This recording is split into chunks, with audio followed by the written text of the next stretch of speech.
Remember, the cameras must be on all the time. Now, couple of things to highlight for the housekeeping. Number one, thank you for those who sent the video. For the future, please, I had a couple of students who sent me videos today. Now, as I said, I cannot accept those, and those I cannot grade. I need to talk to the academic director to see if we can make an exception from the rule here and maybe grade out of 5 or out of 6. But for the future, if you send it late, I'm sorry, I will not be accepting. Everyone had 1 week to prepare it because this task was given on Sunday, correct? So don't, as I said, do it straight away. Record the video on Sunday after the class and you won't have these problems. But you wait until, some of you waited until it was too late and you send me today in the morning. That's we can't do that. Okay, we're working on our responsibility and we have to send it at the time when it's needed. I sent 2 reminders on our group chat saying that the deadline is Friday 11:59 in the evening. Okay, and some of you still send me today in the morning. So please do not do this in the future because you will definitely get zeros. It's not going to be graded out of 5. It's going to be 0. You either complete a task on time or you don't complete it at all. Okay. For those of you who send me, I did review it. Thank you very much. I believe I replied to everyone. If I missed your message, I'm sorry, but I will definitely review and grade your videos. So in general, very good ideas. Some of you, again, this is the task to encourage your speaking, okay? I'm looking at that you can speak for 1 minute, that you can put your ideas. I don't like you to read. And some of you, I did see that you have on the side of the screen and you're reading the script. That is not the idea, okay? This is not a reading task. This is the speaking task. So for the future, please make sure you, 1, that you don't read, and 2, just speak. You all have a good ability, you have good English. Some of you have better vocabulary, more words to use, but everyone is able to talk for 1 minute. Okay? So just see, as I said, I'm not grading your ideas that you are sharing. I'm just grading for this particular video, just the fact that can you talk about any topic of your choice? You had 5 or 6 topics, any topic of your choice for that extended period of time, 1 minute. Okay? So as I said, well done for those who send me, and please, for the future, try to do the tasks before so that we avoid these bad grades or zeros. Okay, no one wants that. Second thing, I sent a message about Alticia. Okay, until the 11th of December, which is next week, in a week's time. Okay, you need to have minimum 50% completed. So again, don't wait until the last minute because you will lose the grades on that. 50% minimum must be completed by the 11th of December.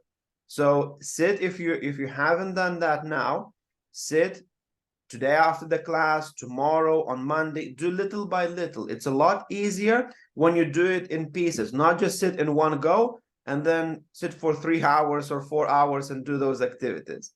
Okay? Don't lose the points on that, because the Alticia will be divided into 2 parts. So one is until the report will be made on the 11th. So if you don't provide it by then 50%, you're going to lose the points. And then the second point or the second grade will be from there to the end of the class, to the end of this course, sorry. Okay, so please, those who haven't started on Alticia, do so. Start as soon as possible and complete as much as you possibly can. Minimum, we need, again, minimum 50%, 50% minimum has to be completed on Alticia. Okay, if you complete more for the time being, that's perfect. But to work on the progress, we need 50% now, and then the second 50% later on. Okay. Now, do we have questions about this, about Alticia or about grading of the videos? No? Okay, very good. Very good. So I want to start this class with a quick listening activity. So before we get into grammar, before we get into the intonation, for that's the goal for this this class. So I would like you to go to your Moodle activity unit 1B student book. Let me share. Please, Mr. Yes. My camera is not working. I have to disconnect it to see if work again. Okay. Can you disconnect after this activity? Okay, a bit later. Finish the activity and then disconnect and try to reconnect again with the camera. Okay, so log into Moodle, Unit 1B, student book. Scroll down, scroll down, scroll down. This activity here, activity 2B. Listen and match sentences with each dialogue. Okay.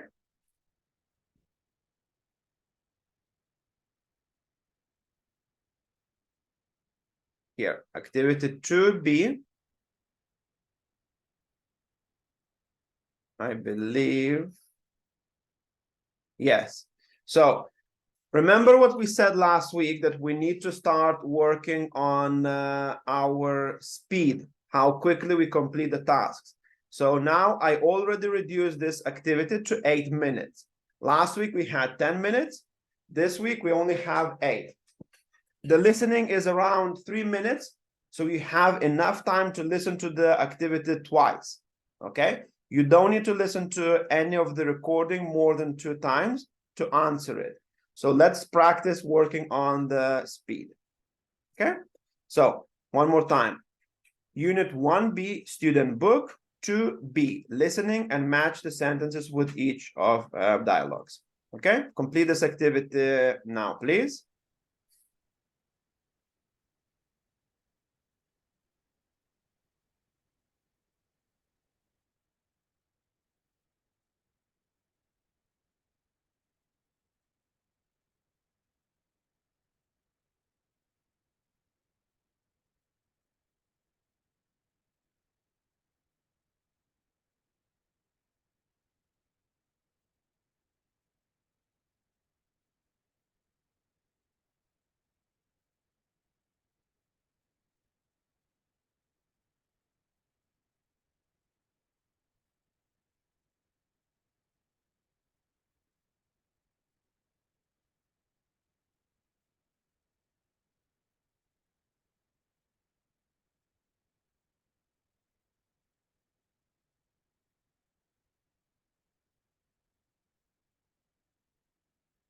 Walter, your camera, please.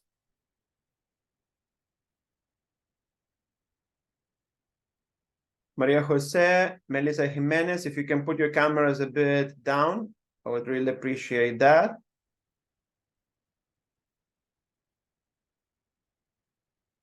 Ingeborg as well, if you can put your camera a bit down. Perfect. Thank you.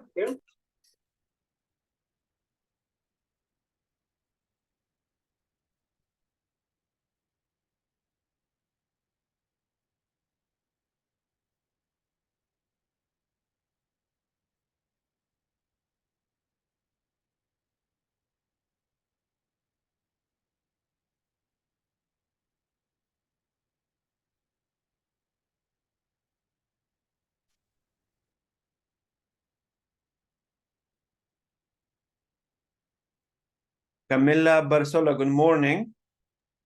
Good morning, Mister. We have the activity on Moodle now. So if you log into your Moodle, go to Unit 1B, Student Book, and then go to Complete Activity 2B. Listen and match two sentences with each dialogue. Okay? Okay, Mister. Thank you. You're welcome.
Enrique, did you hear the task?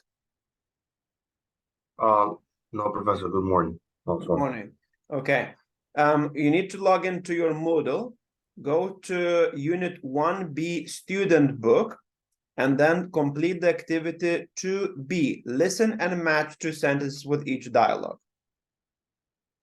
Okay, so in the student book, activity 2B.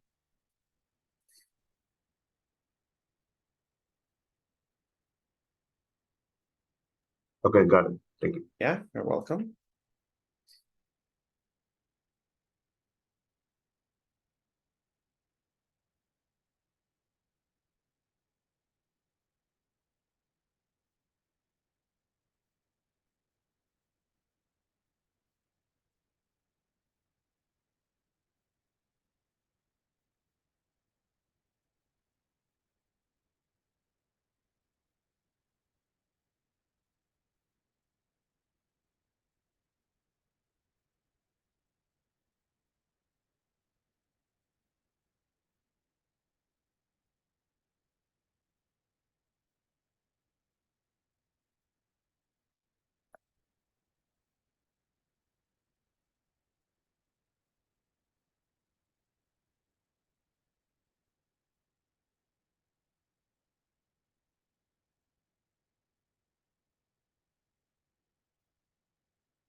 Good morning, Michael.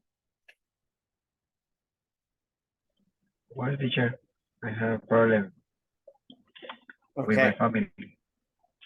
okay. We're doing now the activity on the Moodle. We're doing activity from Unit 1B, Student Book, Activity 2B, Listening.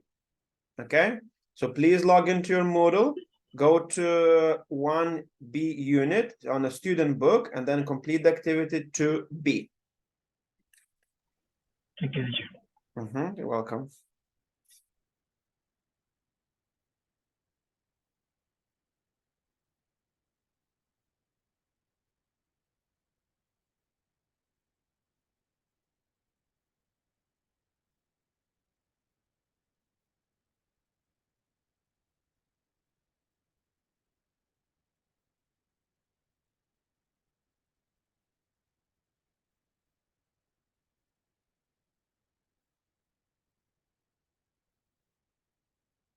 Okay, we still have 10 students completing. We'll wait for another minute and then we'll move on.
Okay, Melissa, Maria, and Mahole, please try to finish a bit faster.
Okay, let's move on.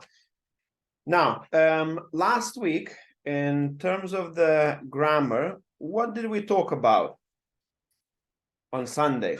Who remembers? Can raise your hand.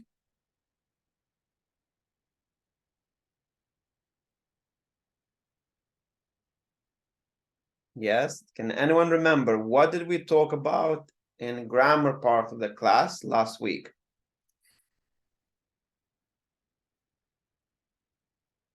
Jose? You remember?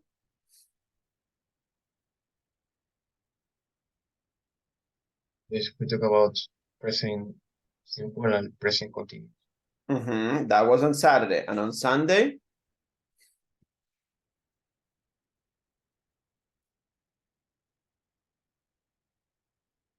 We did a quiz at the end of the class.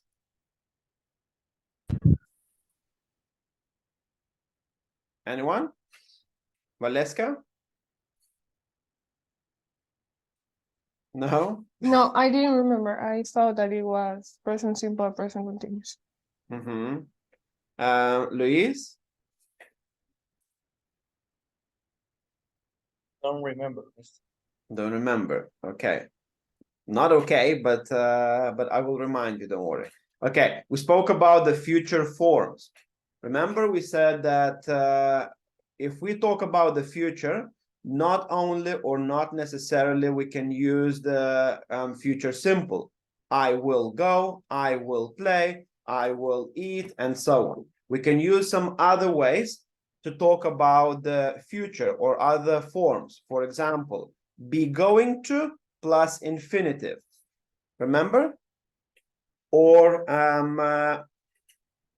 present continuous plus be plus verb finishing with ing. Again, when you're talking about your future plans, something that you plan or expect to happen, then we can use this type of future form. So just a quick reminder.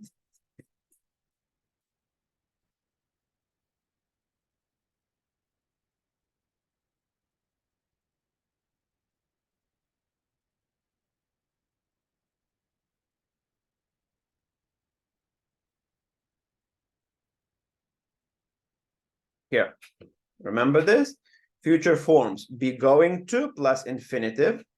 When we're talking about future plans, intentions, when also we're talking about predictions, then present continuous, which is formed by be plus verb finishing with ing, and then will or shall plus the infinitive, depending if we're talking about the decision, prediction, and so on. Okay, so just to test a little bit, what do you remember from last week? I would like to have a quick quiz. Okay, so now on your phones or on your computers, please follow this this direction.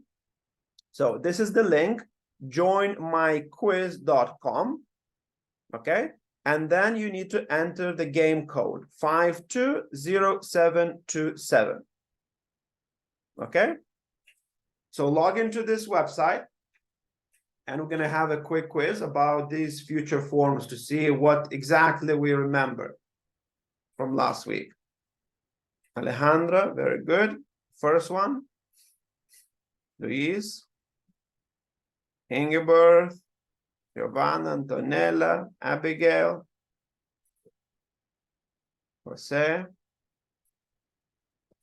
Okay, one more time. You can see the link here, joinmyquiz.com. Okay, and then you need to click on or enter the code 520727. Okay, 2 minutes for everyone to join. I have 34 participants in the class, so I need to have 34 students here. At the moment, I have 12. Remember, these are all graded, so you have to participate. And please change your names, BCM, M. Dot. I don't know who you are. So please change the proper names.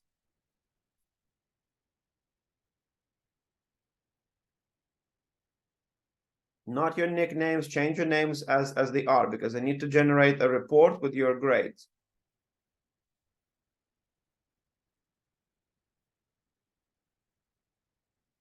the student, please here, BCM space M. Please change your name.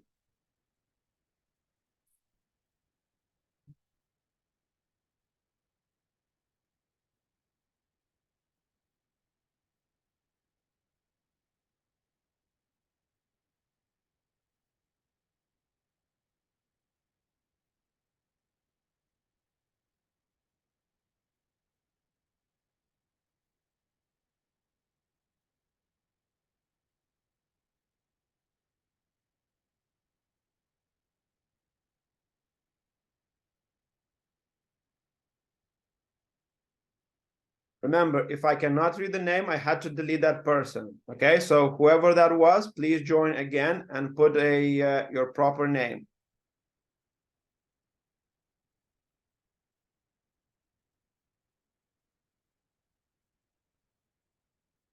Okay, let's go, guys. We still have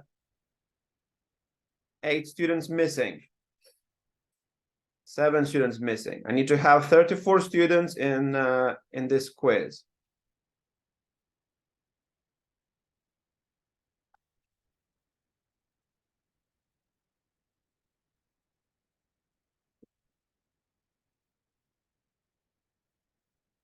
Okay.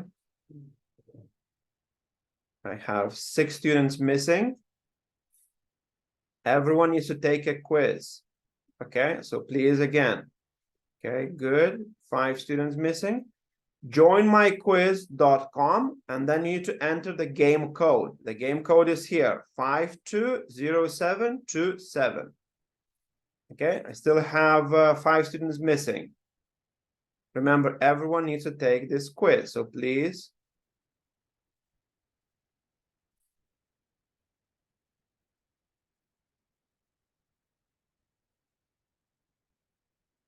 The link is here, joinmyquiz.com, and then the game code is 520727. I have 5 students still missing.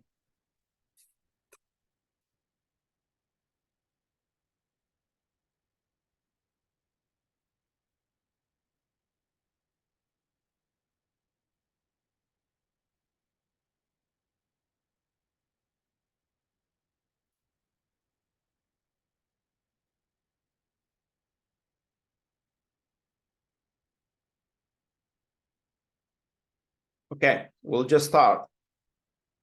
Thank you, whoever else joined. Joinmyquiz.com, and this is the game code, 520727. We're starting now. Okay, good luck. Remember, this is only to recap of what we covered last week. These are all going to be future forms. So what you can expect, be going to plus infinitive, present continuous plus well, be plus the verb, and then will or shall plus the infinitive. Okay, good luck.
Mister, excuse me, teacher, I disconnect because the computer turned off.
Guys, I can see some of you didn't start. Kati, Raul, please start and hurry up.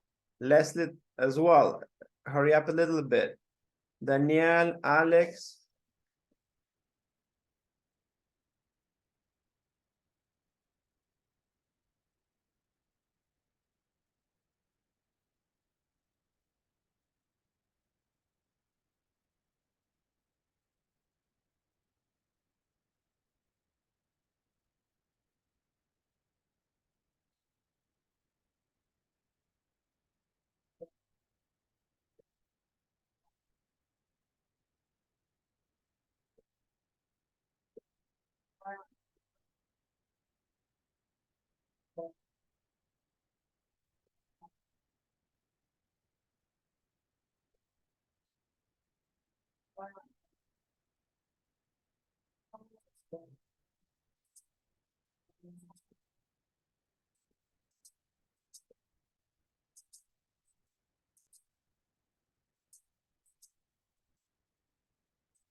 Kati and Raul, please hurry up because you didn't start the play.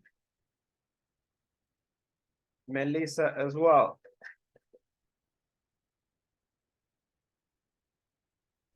Sorry, teacher.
Okay, guys, another minute and I will move on. So those who do not finish, please hurry up.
Okay, guys, last minute left.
Okay, let's see the winners.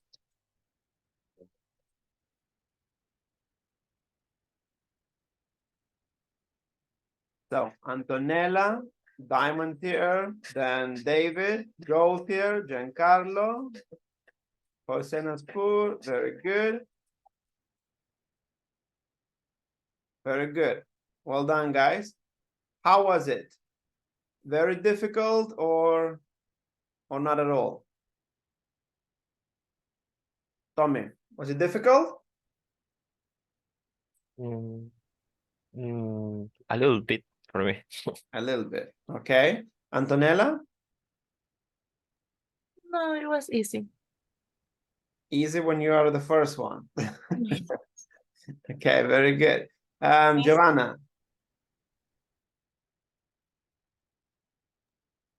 how was the quiz? Easy? A bit confusing.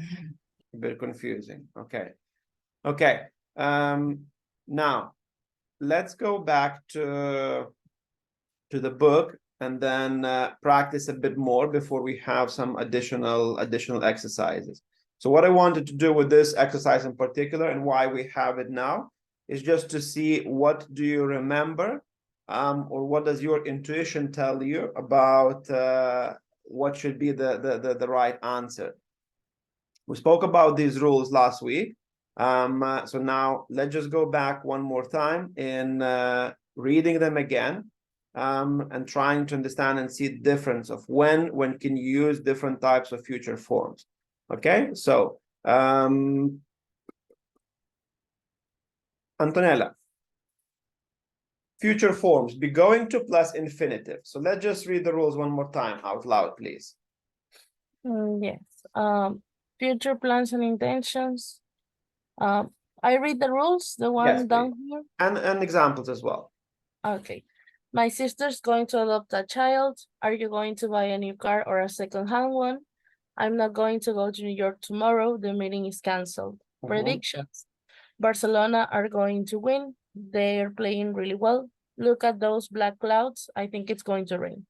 We use going to, not will or won't, when we have already decided to do something. Not my sister will adopt a child. We also use going to make a prediction about the future, especially when you can see or have some evidence. Example, black clouds. Okay, very good. So again, be going to plus infinitive, we are using when we're talking about the future plans or intentions. So if something is planned for the future, if we are certain about something, buon provecho, Giovanna, then we can use that, or we can use for the predictions as well, but predictions based on the evidence. So if we see the evidence of something happening, then we can use be going to plus infinitive, this to talk about the future. Now, present continuous, be plus the verb finishing with ing. Daniela.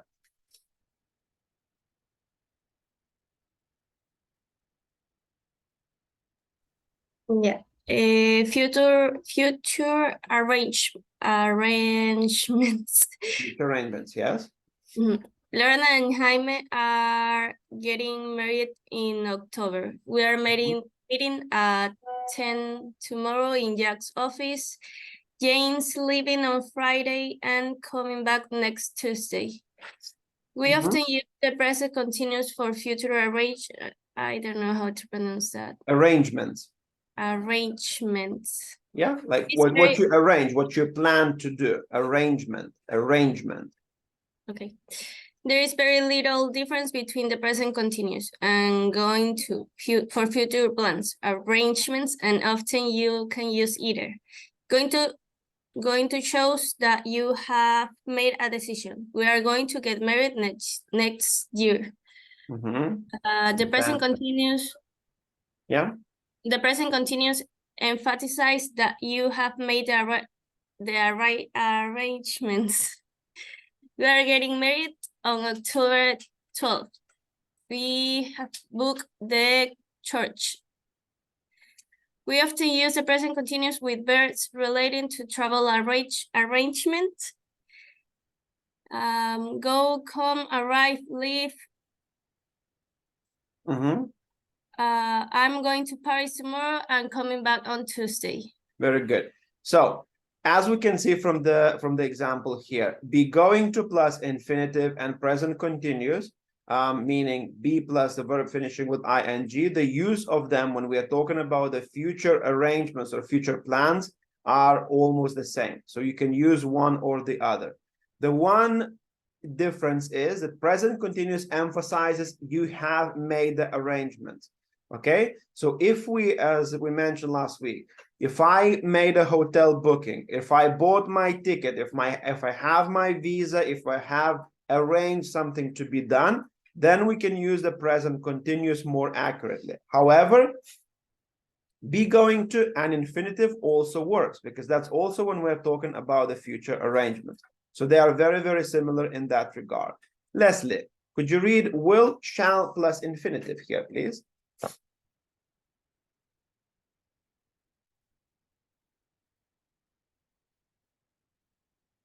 Leslie, this part, will or shall and infinitive. When do we use it?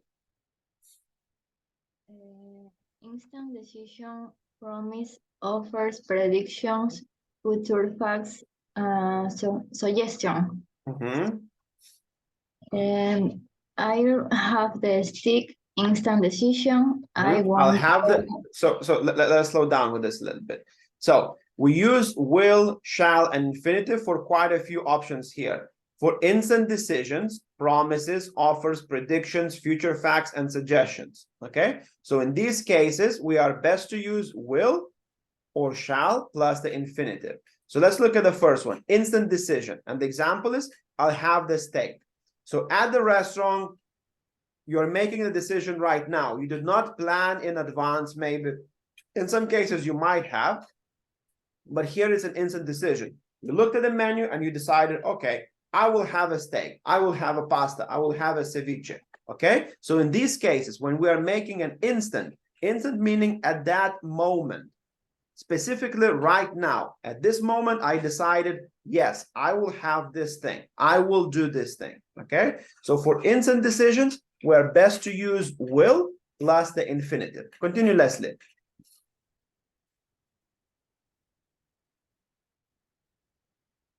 Number two.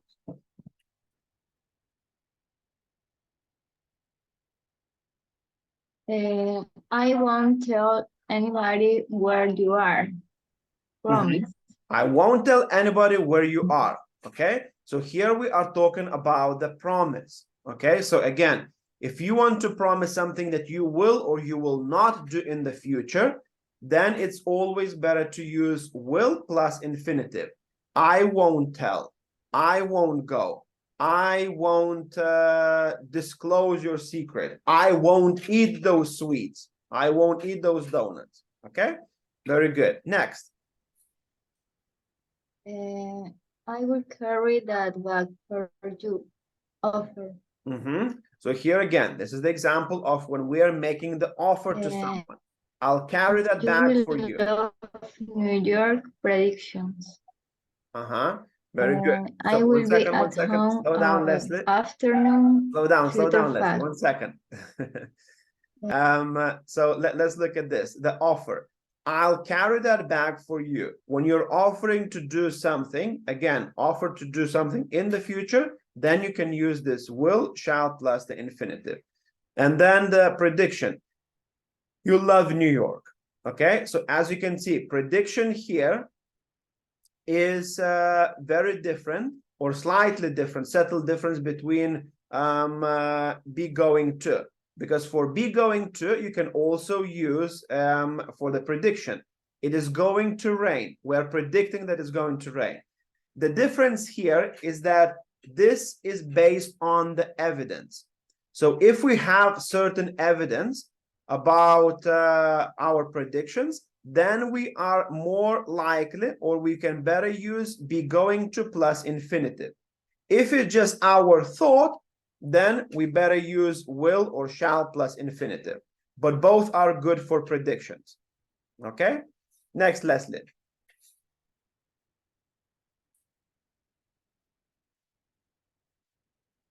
Next one, Leslie. I will be at home all afternoon, future fact. Okay, again, future fact, something that will happen. You know it 100%, or you are convinced that this will happen. Okay, next. Sure, I help you with your homework. Offer. Offer. So again, shall, we are using it mainly for the questions. So if you see the question or the offer or the suggestion, then you are better off to use shall. Shall I help you with your homework? It sounds a bit formal, okay, then more formal than will. Shall I do this for you? Shall we go for a walk, and so on. But that's what we use mainly in the questions, but not only. Okay, next. Shall we eat out tonight? Suggestion. Okay, very good. Now, Melissa, continue please with the rules here, 1 and 2. At the bottom of the picture.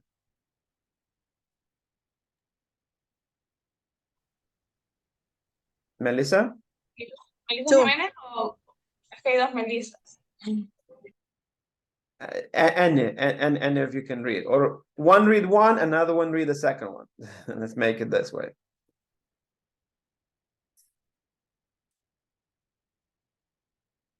Yeah, can one start, please?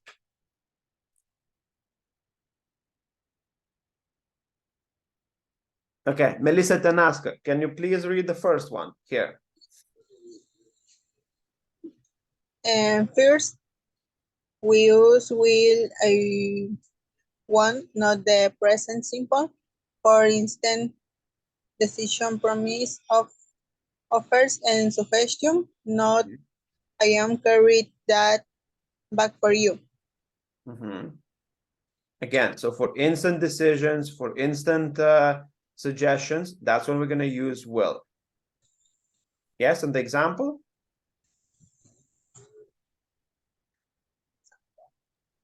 An example here, we can also use will for creation.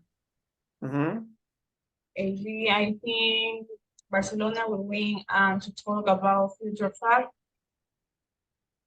For example, the election will be won is March. Okay, and the second rule, continue. Second, we use shall, not will, with island for offers and suggestion when there are questions. Okay, very good, very good. So give me 1 second. I will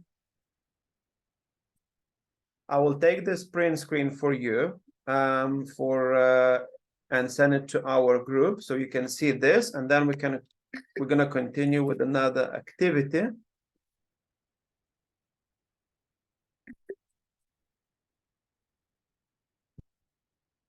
To see and to put this in practice, okay? So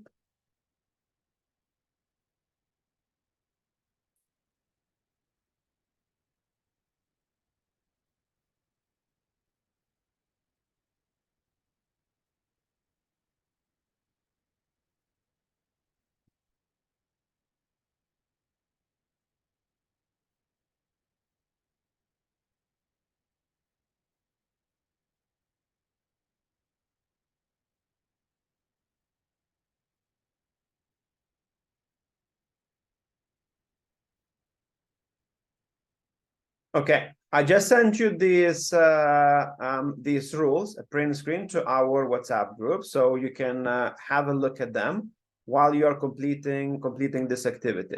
Now, the activity I want us to do right now is activity number A on your screen here. Okay, Alex, can you read the task, please?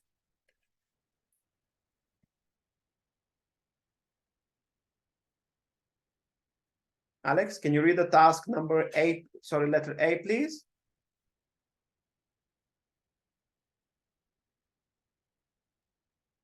Yes. Yeah. Let's go. Read the task.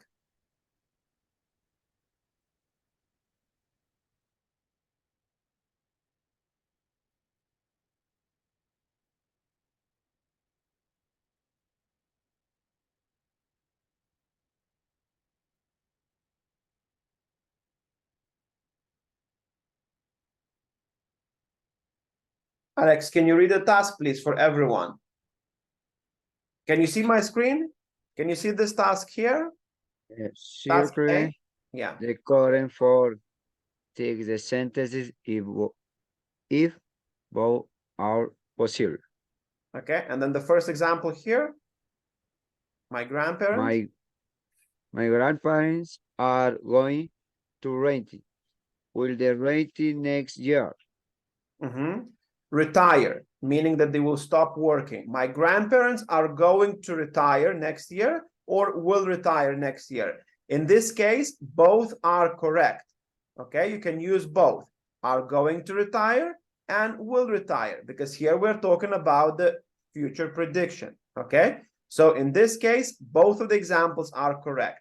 Now, questions 1 to number 9, select one or just tick like we have in the example here if both of the answers are correct. So for example, will we invite your parents for Sunday lunch, or shall we invite your parents for Sunday lunch? What do you think? Which one is the correct answer? Will we or shall we? Shall we invite? Shall we? Absolutely. In this case, remember, we better use, when we're talking about the questions, we are using shall. So now, have a look also at the rules. I send them to our WhatsApp group. If you are not certain about which rule to apply, is this a suggestion? Is this a planned activity? Is this an instant decision? Have a look at those rules one more time to guide you and to be able to answer. So complete the sentences from 2 to number 9.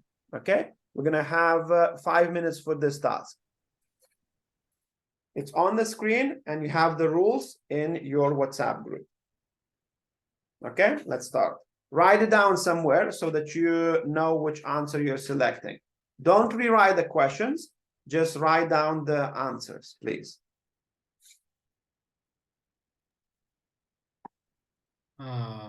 Mister, in the chat,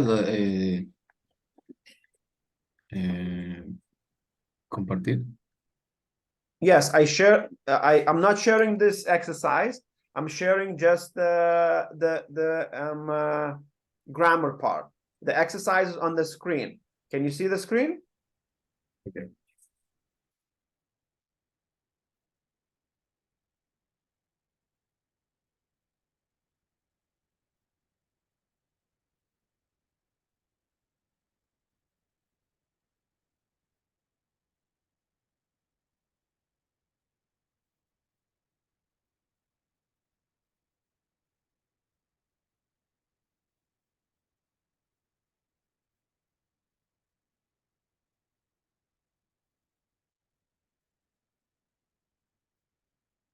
Okay, I send the activity to the group as well, so you have it. But have a look at the screen.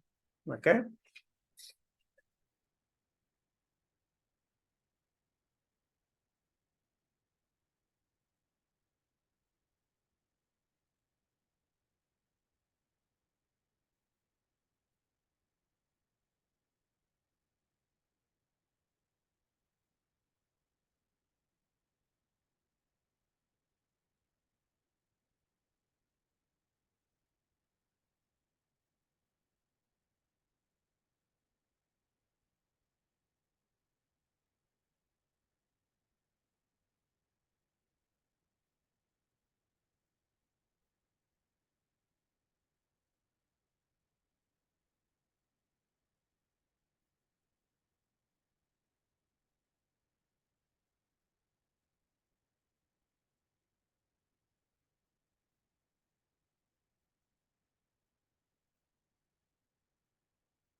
So remember, once you select your answer, try to look at the rule. Which rule you are applying that you selected the answer. So is it a future prediction or what that is? Okay, so have that read as well.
Okay, so we finished. Let's go and look at the second option. So the question number 2, Eduardo.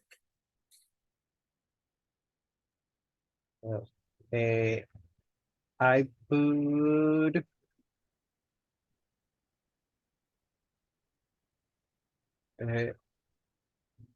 circle number 2. I'm going to I'm not going to have. Number 2, sorry. Question sentence number 2. I'm going to make, or I will make a cake for your mom's birthday if you want. I skipped that one. Going. Going? Why going?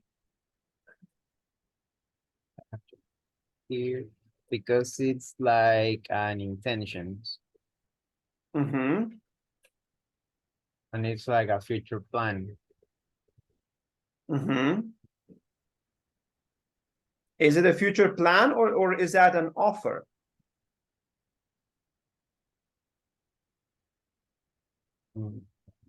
It says if you want. Okay, it's an offer. Absolutely. It is an offer, and for the offers we use? I will. I will, absolutely. Again, remember this. So have a look at the full sentence. These are a bit tricky, but here, read the sentence again.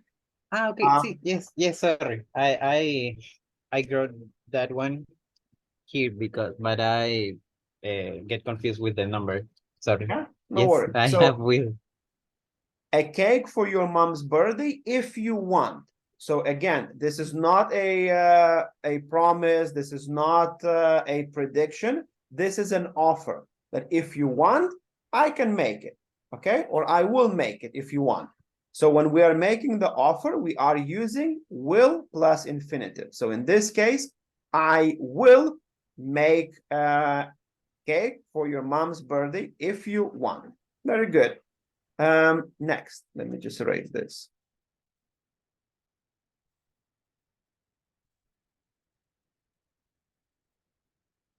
So number 2 is will. Who has number 3?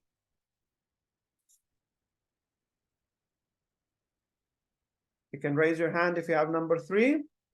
I am not having to have dinner with my family tonight.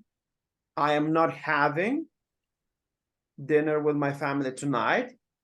Is that the only one, or both can be used here? What are we saying here?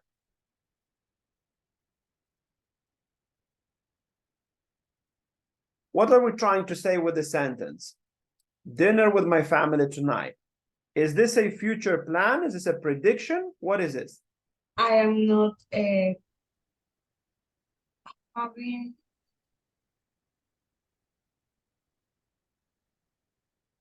I am not going to have. What is this? What are we talking about here?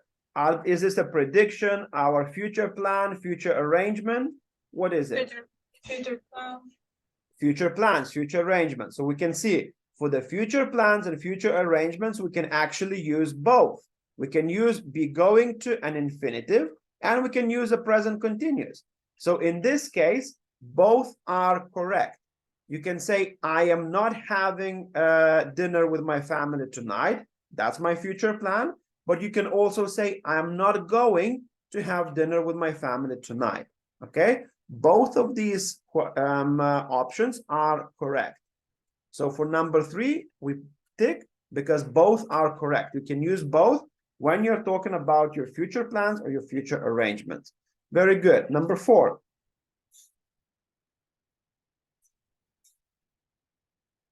I will be, the exam will be on the last Friday after. Very good. Yes.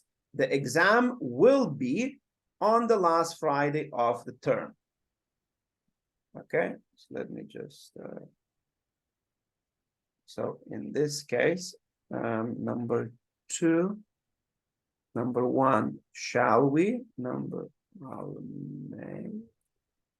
Number 3, both.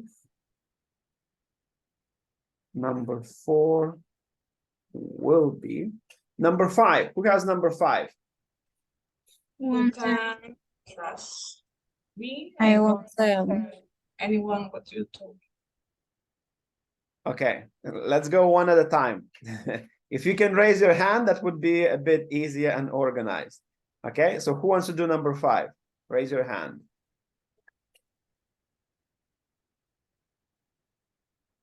I won't Abigail. tell. I won't tell Yes, anyone what you told me. yes. You can trust me. I won't tell anyone what you told me. So why are we using won't tell? What is this? A future plan or what's that? Why are we using won't tell? It's a promise. It's a promise. Very good. For the promise, we use a structure will or won't for the negative, and then the infinitive. Very good. Well done. Number 6. Receipt 2 is correct. O sea, my coaching is arriving or will arrive at 5:30. Absolutely. Arriving. My cousin is arriving, which is absolutely correct. And we also can say my cousin will arrive at 5:30 p.m. So both of the answers are correct. Well done. Number 7. Ingeborg. I think the birth rate will go down in my country in the next few years. Absolutely right. I think the birth rate will go down in the next few years. Very good. Well done. That's a correct answer. Will go down. Number 8. I won't go to my brother-in-law. Sorry, say again. The 2 is correct.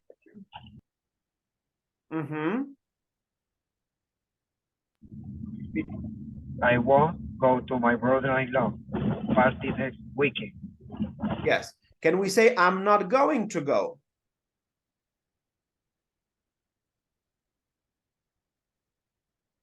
Yes, because it's you already decided you're not going to go. Yes. And why we should not be using I won't go? Why I am not going to go is more appropriate here.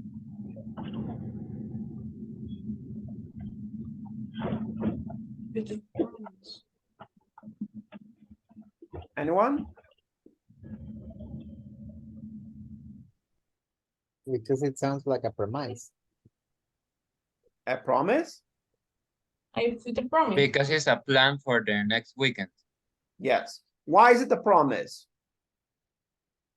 I won't go to my brother now, Friday next weekend.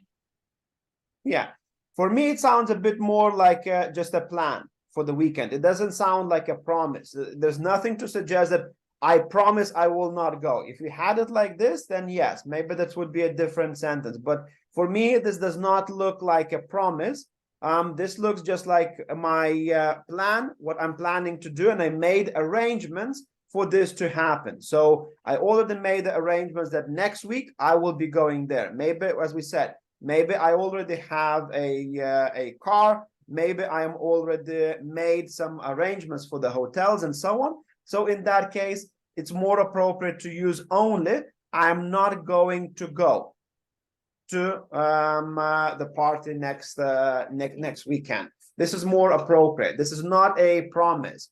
This is my plan specifically for the next weekend. Yes, Lizzie, you have number 9. Yes, teacher, good morning. Mm-hmm. In the 9th sentence is, shall I help you with the washing up? Because Very it's good. an offer. Very good. Again, shall I, we're using mainly for the questions, okay? And it sounds a bit formal. Some might say more formal. Shall I help you with the washing up? Okay, so this is the correct answer. So number 8, I'm not going to go. That's a correct answer. And number 9 is, shall I help you with the washing up? Very good. Well done. Now, let's have a look. Actually, I'll send you also this to our WhatsApp group so that we have it.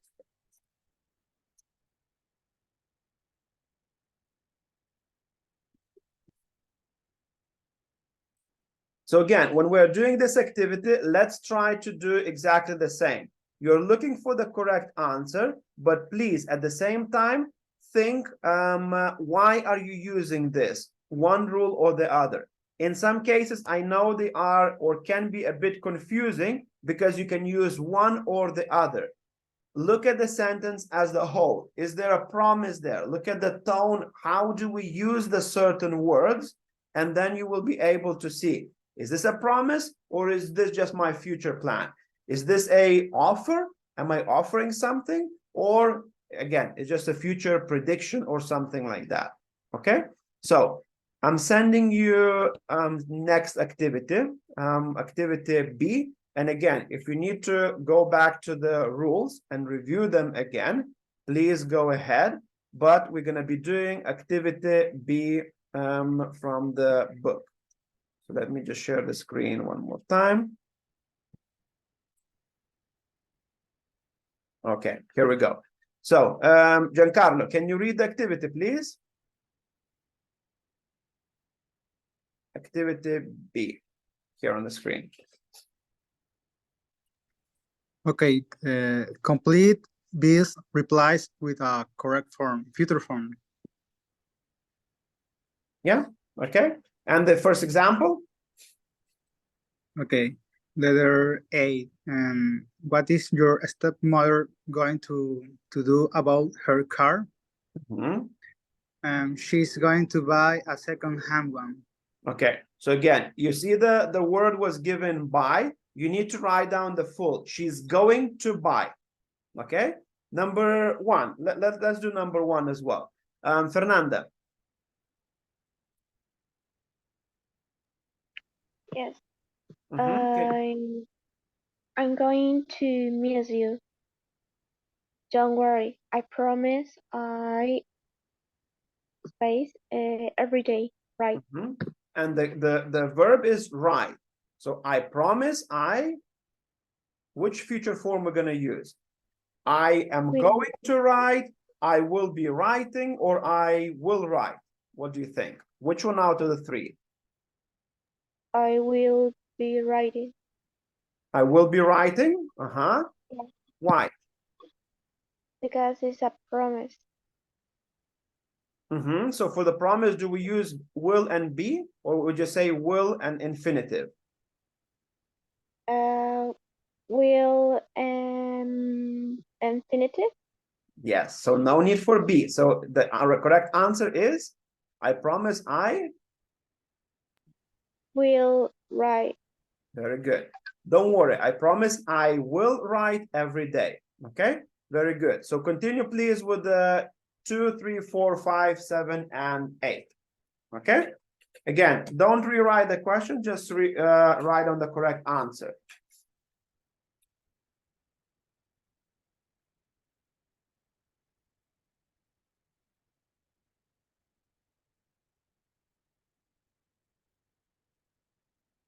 And once you write down the answer, make sure that you check the rules. Which rule are you applying? Why did you pick one or the other answer? Okay, so try to find that as well, please.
Okay, guys, 2 minutes.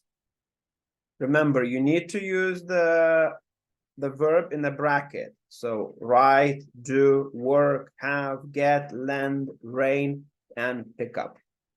And then the correct future form. So be going to plus infinitive, present continuous, or will, shall plus infinitive.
Okay, let's try.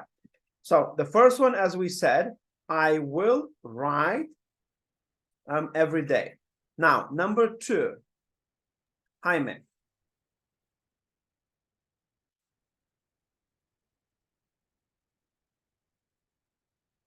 Jaime, number 2.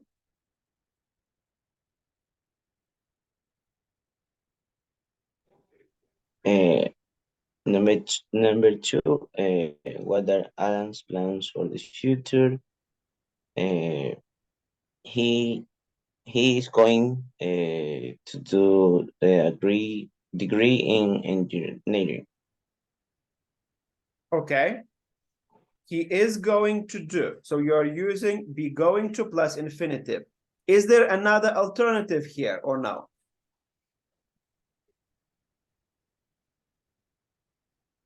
Did everyone put is going to do?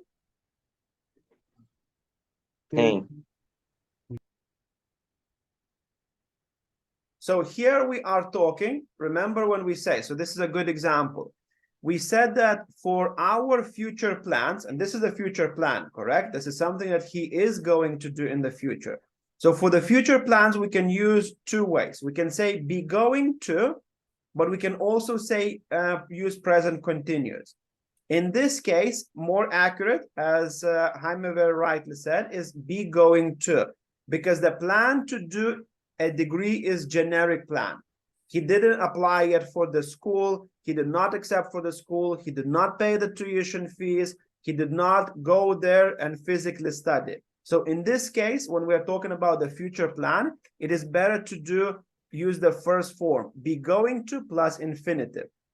In other cases, if we know that he already got acceptance at the school, he already has a scholarship, he's definitely going. In that case, we can use also present continuous. Because present continuous we use also for the future arrangements or the future plans, but when something is done, like something accurately or something specifically is done. Okay, so in this case, as I said, if he paid the fees of the school, if he got the scholarship, then we can use the present continuous. In this case, well done, Jaime, for identifying that this is just a generic future plan. So we're using is going to. Okay, good. Number 3.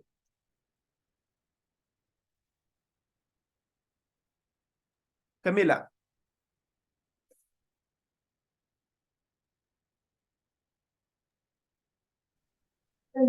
Can I see you tonight?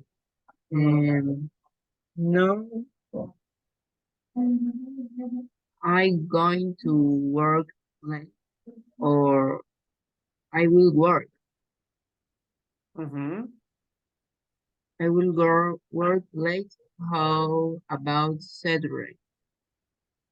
Can I see you tonight? No, I work late. How about Saturday? Now, is this my plan? Did I make arrangements? I think it's arrangement.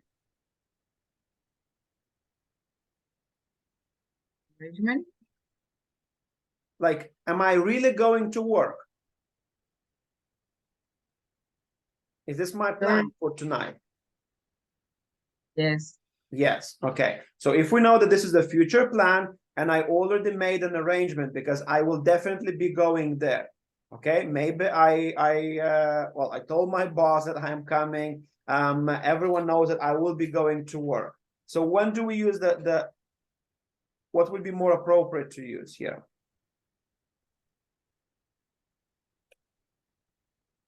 It's a plan. Yes. So if it's a plan, we use present continuous or we use be going to. I think it's present continuous. Yes. So how would you put it correctly then? No. Can I see you tonight? No, I. Present continuous. Going to work. No, that's not present continuous. Present continuous is, remember, verb be plus verb finishing with ing. So be depending on who is the person we're talking to. Working, I working late. No, yes. No, I am working late. How about Saturday? Very good. So in this case, yes, we are using present continuous.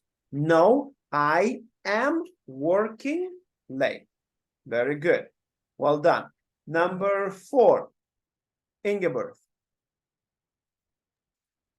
What would you like for a starter? I will have the prawns, please. Why will? There is instant decision. Very good. Well done. Yes. What would you like for a starter? So again, this is the decision. I did not plan weeks ahead that I will be having prawns or something. It's an instant decision. So for instant decisions, we're using will. I will have prawns, please. Well done. Number 5. Someone raised their hand. Yes, Enrique. There's nothing on the fridge. It's gonna be okay. Shall we get a takeaway? Very good. Again, the question. Shall we get a takeaway? Very good. Well done. Number 6. I don't have any money, so I can't go work. No problem. No problem. I will lend you some. Why you're using I will lend you some? Future plan. Is this a future? Is it plan? If it's a future plan, then we need to not use will. We need to use going to or present continuous. Promise. Is it promise? It's an offer. It's an offer, absolutely. It's an Oh. offer, and that's why we're using will. So you have the correct answer, just not the necessarily the correct rule. Yes, this is the offer that I'm giving you. You're saying, I don't have the money, and I'm offering you, can I lend it to you? Okay, here you go. So I don't have any money, so I can't go. No problem. I will lend you some. Promise, sorry, offer. That's why we use will. Number 7, please. Who has number 7?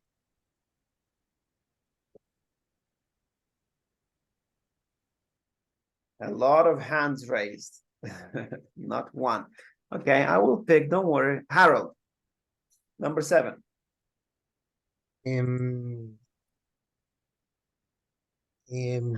I put will rain because No, read the full sentence. Read the full sentence. Both. Shall we have a barbecue tomorrow? yeah. Shall we have a barbecue tomorrow? I don't think so. On the radio, they said that is will rain. I put will rain because will rain is used to indicate a future actions. In this case, that is will rain. Future what, sorry? ¿Cómo? What are we doing here? What are we? Future actions. Future actions. Is it Prediction. action or something else? Predictions. Prediction, absolutely. Because This is we're a future talking prediction. about the climate. So absolutely. So in this case, can we use also it is going to rain? Yes. Yes, very good. Yes, you can use both. In this case, because we heard it somewhere on the radio and we're making a prediction. So for predictions, we can use both. You can say it will rain. On the radio, they said it will rain. But you can also say on the radio, they said that it is going to rain. Both are correct here. Okay, so you can use both. You can use it is going to rain, or you can use it will rain, because we're making a prediction about what's happening in the future. Okay, we heard on the radio, we have some information about that, and our prediction is that it is going to rain or it will rain. Both are correct.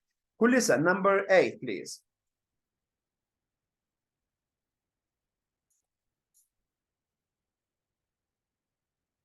Shall I pick you up from the Sorry, airport? Kulisa.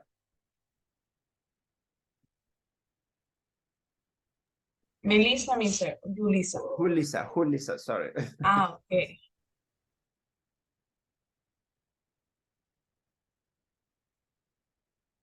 Julissa, can you hear me?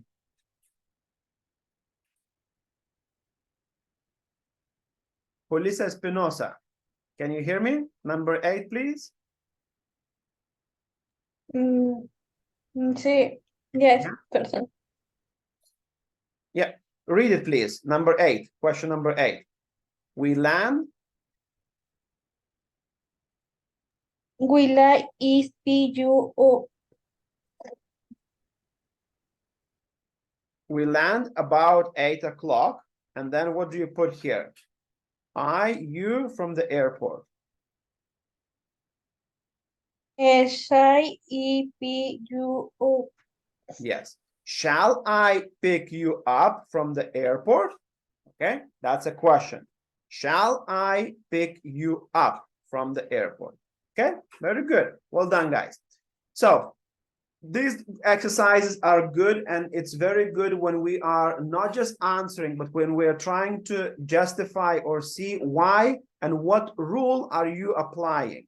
So I hope it's a good exercise, both A and B exercises, to see that, okay, I'm saying will here because I'm talking about the offer or the suggestion or the future plan or so on and so on. Okay. In some cases, you can see that there might be more than one answer. In some cases, when you're talking about the future predictions, you can use both. When you're talking about future arrangements, again, you can use be going to, but you can use the future continuous to. So every single case is different, but as long as you know generically the rules, when we apply one thing or the other, you're going to be able to identify the specific thing we need to use. Okay. Now, before we have, let's go for a quick break. Okay. So 15 minutes break. We regather at 11:10.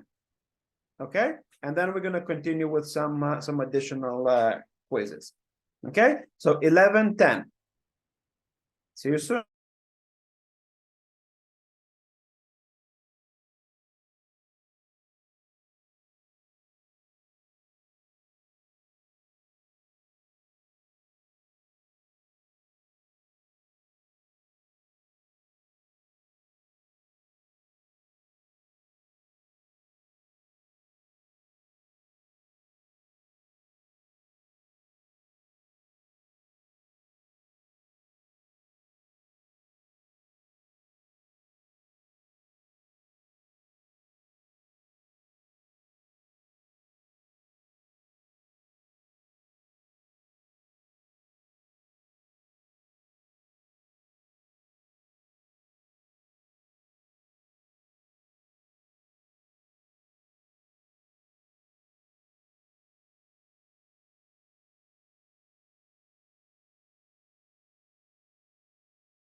Okay, welcome back, everyone.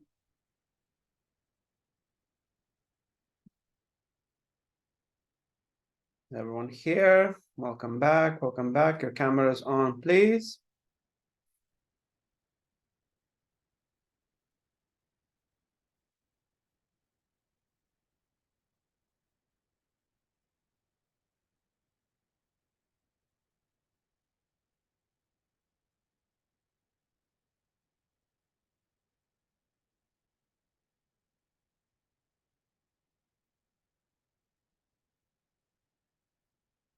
Welcome back, David, Maria, Jose, Jessica, Melissa, Jose, Enrique. Cameras on, please.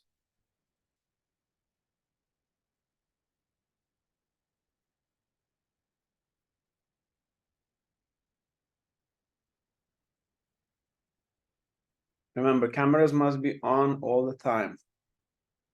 So please, Daniel, Jaime, Thais, Jose, Enrique, Jessica, Giovanna, Maria Jose. Your cameras on, please. And then we'll move on. Okay. Now, so what we have done is a quick review. We did an additional activities to check about the future forms. Now I would like you to complete last two quizzes on the future forms. So if you, one more time, go back to Moodle, go back to Unit 1B in a student book, and then scroll down and find the activities 1A and 1B. Okay? Activities, grammar bank 1A, choose the correct form, tick the sentences if both are possible. And activity 1B, complete B's replies with the correct future form. So these are about the three future forms we said. Be going to plus infinitive, present continuous, and the third one is will or shall plus infinitive. Okay, so these are the three forms you can have it options here. So complete activities 1A and 1B in your Moodle platform.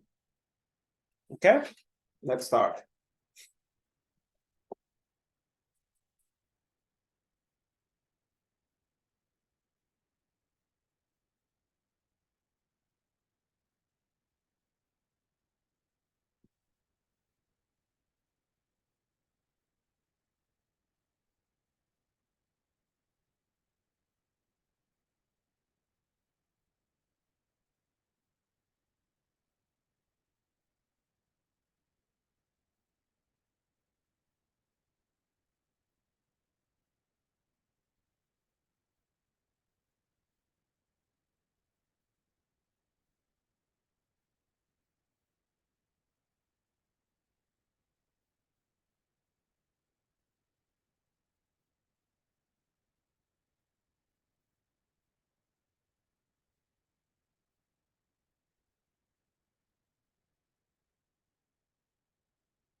Guys, remember we're working on the speed, so try to complete the activities as soon as you can, or as quickly as you can.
Okay, guys, let's hurry up, please.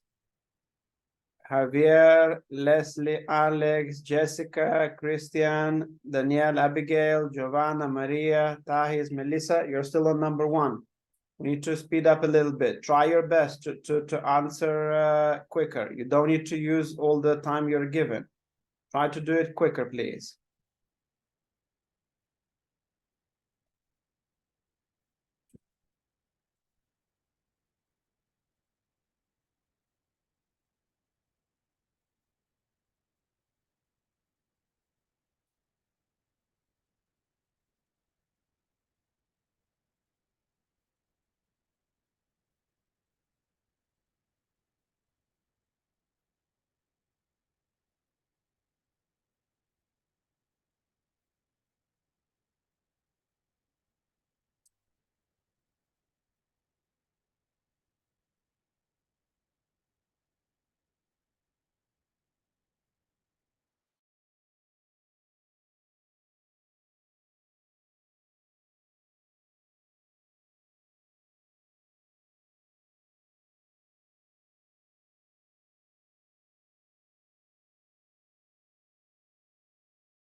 Remember, guys, you need to do two activities, 1A and 1B, because I can see there is a small number who logged into activity 1B. So please make sure you finish both, activity 1A and 1B.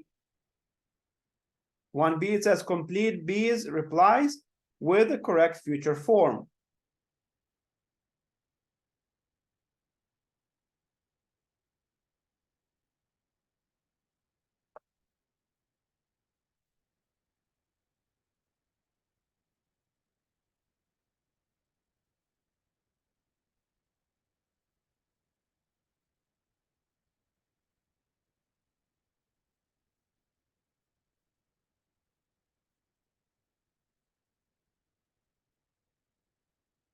Still have 5 students who didn't start activity B. Please finish A and then start activity B.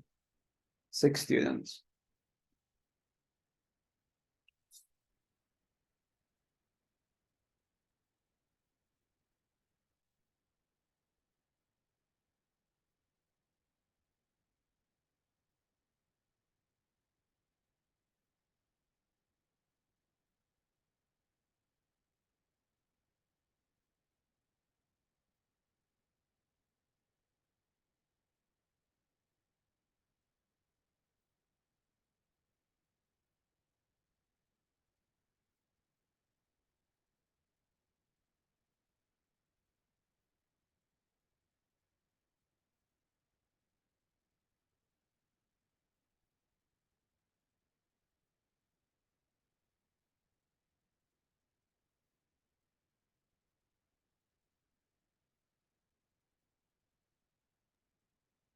Excuse me, mister. I Yeah. have the correct answer in 1B, but I didn't put in the capital letter in short, so appear incorrect. Yeah. Capital letters are very important in the English language. You start your sentence with a capital letter and then certain names you have to write in a capital letter, otherwise it's a mistake. Oh, okay. Yeah. I don't Be forget. very careful, please. We spoke about this last week. Again, if you don't start your sentence with a capital letter, that's a mistake. Okay? So next time, don't lose points. Okay, mister. Yeah? Welcome.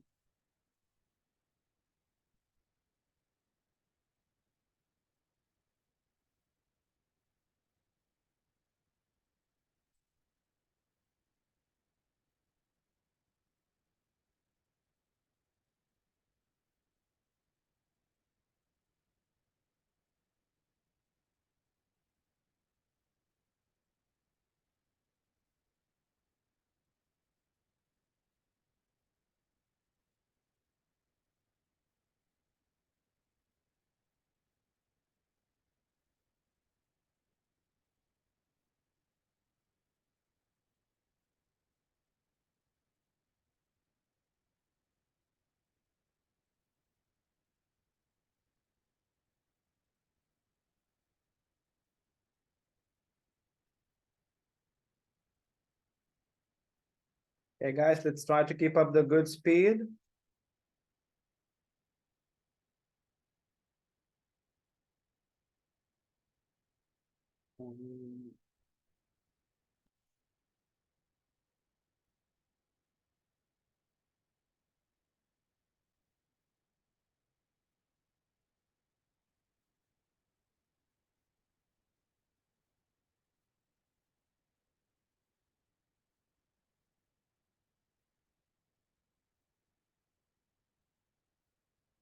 Okay, we're going to give another couple of minutes for everyone to finish. Thais, Melissa, Maria Jose, Danielle, Fernanda, Jessica, Lizzie, Javier, Leslie, Kathy,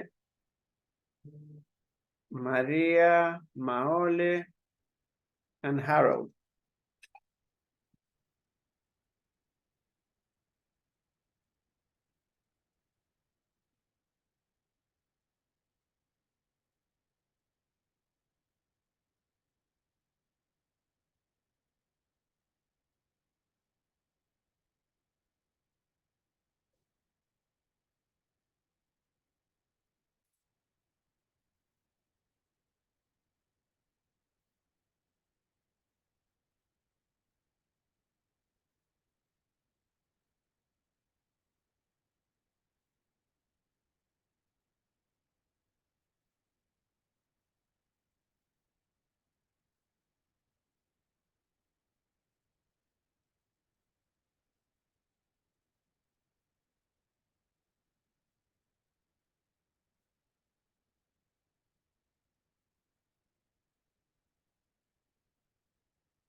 Now, I presume everyone finished. I received quite a few messages that you were deducted points for one reason or another. So just a couple of things to look at, especially for the activity B. In the activity B, you only need to put in the box the verb that is required you to do. You do not repeat the things. For example, one student sent me and he put for question number 2, he is going to do. You already have he at the beginning of the sentence, which means that if you look at the sentence fully, it's going to be like he is going to do a degree in engineering. That's a mistake. A mistake here is that you are repeating he in the box. You only need to put is going to do in the box. That's it, nothing else. And then you're going to have a full proper sentence. He, the box starts, is going to do, the box finishes, a degree in engineering. The same with number 3. Quite a few of you send me that because you put in the box, I am working. One more time, if you look outside the box, you will see that it says no I. I is already there. So if you repeat I in the box, again, that's a mistake. It should only be am working in the box, only this. So then you're going to have a full sentence. No, I am working late. How about Saturday? And then a couple of you send me with the capital letters. So that would be question 5. Okay, so the answer is, okay, shall we get a takeaway? It's very important that you start your sentence with a capital letter. Okay, so if you look at this particular sentence, number 5, you will see it says, okay, full stop. Okay, you have a dot after okay. That means that the sentence is finished and the new sentence will start. Every single time we start a new sentence after a full stop, we start it with a capital letter. You cannot start it with a small s. So that's why there was a mistake in sentences 5, as well as in the sentences 8, where a lot of you put shall, but not with a capital. Every single time when a new sentence starts, it has to have a capital letter.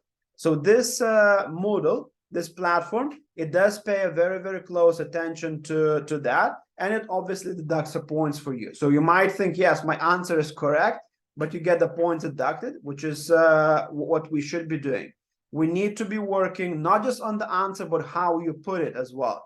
So if you put, and if it's not a capital letter, if you put I, which is not in the capital, again, you're going to get a mistake there, and you're going to get points deducted. So please, next time, pay close attention and make sure you don't lose points on that. Very important. Every single time you see a full stop, that you start a sentence with a capital letter. Otherwise, you're going to get, even though you think the answer is correct, but there is still a mistake in there. So careful, read the instructions very carefully, see what they ask you to do, and don't write anything additionally. Because again, you might think it's not a big deal, but it's a mistake. Because if you look at the sentence where you repeat he or where you repeat I, it's a mistake. Because then the full sentence will sound like he is going to do a degree in engineering. There is no repetition of he. The same with I.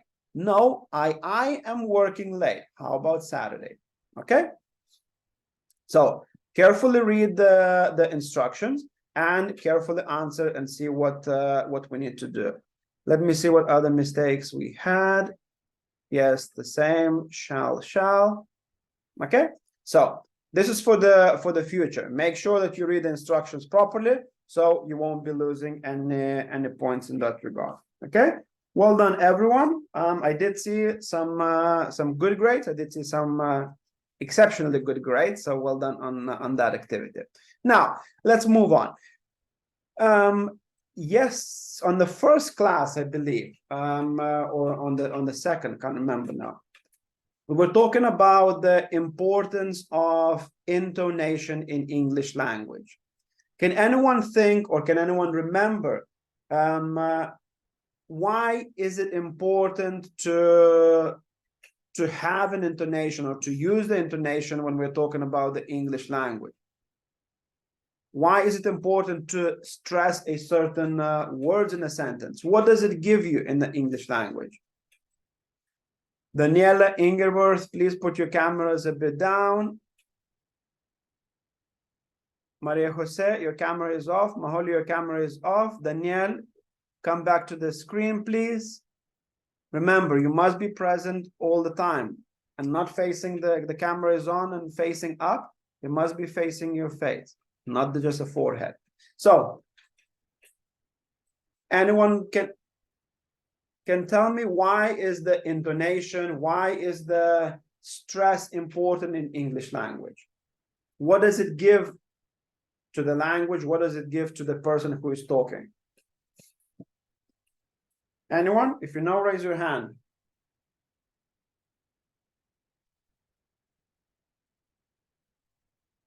Yes, Eduardo.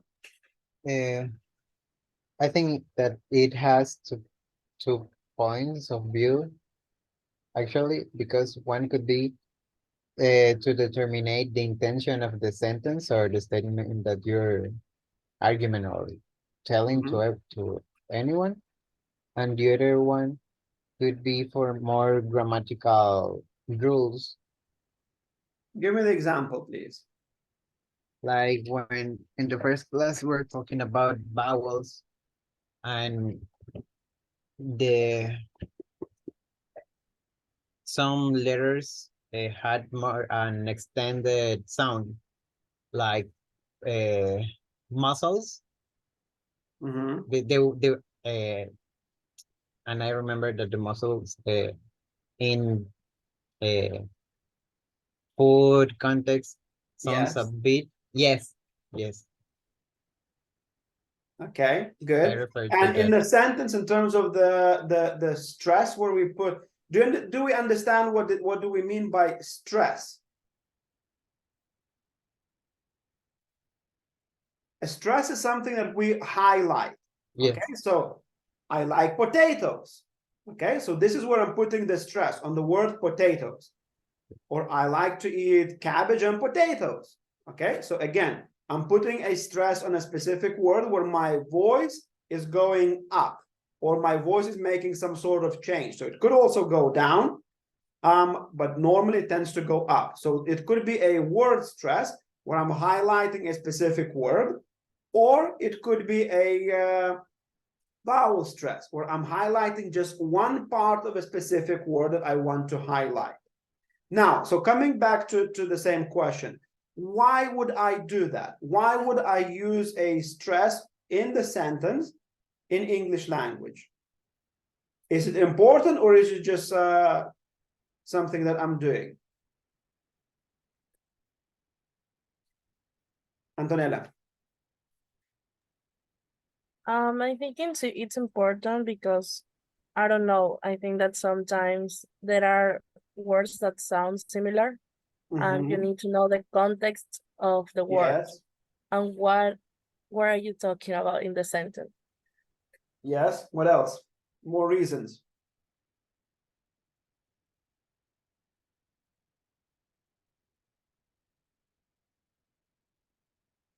Anyone? Jose? What do you think? Is the word stress important or no? Yes. Why? Because when you're talking with a person that doesn't know vocabulary for you, and what do you mean? Just the stress. I mean, for example, when you're talking about whatever topics, and the other person doesn't know so many words in English or in Spanish, so it can be so useful because you can transmit to the other person the correct pronunciation and the correct word. Okay. It's more easy for the other person to understand what you're talking about. Okay, that makes perfect sense. Walter, what do you think? I think that it's important because the stress in the word could change the meaning of something. Give me the example. For example, the way you say something. And Mhm.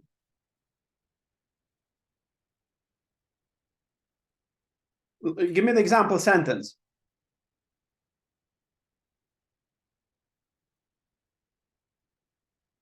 I don't know what to say.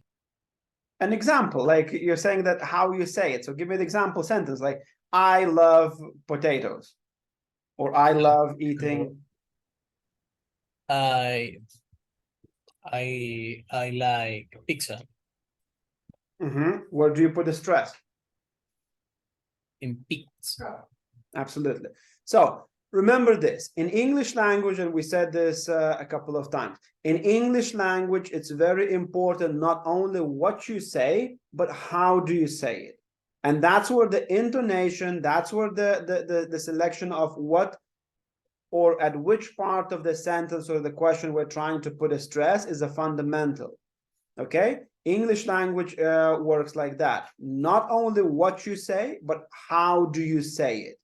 So what we're going to do for the next 15 or so minutes, we're going to look at the different techniques of the intonation. And this is something that we need to work on. English is very different from other languages because it's not flat. We use our tone, we use our voice to go up, to go down, to highlight a specific thing, like Walter was saying. If he really wants to highlight that he loves pizza and not something else, that's where his tone or the voice of tone will go up to highlight, to emphasize that. And that's what we do. We use this intonation, we use our voice to express ourselves better in English, to highlight the things we want to highlight, or to give an example of something, and so on. So that's what we're going to work on.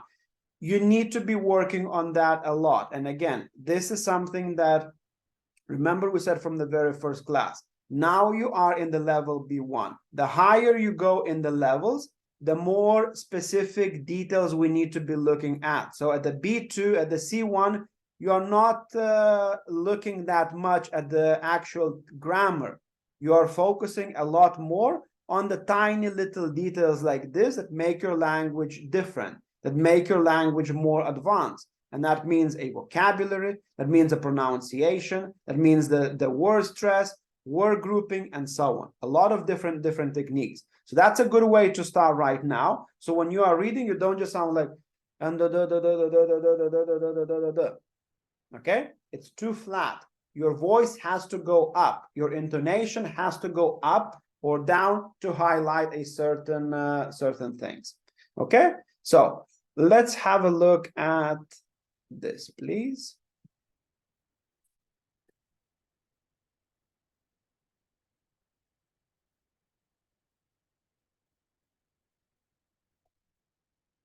Okay. So Alex, could you read, please?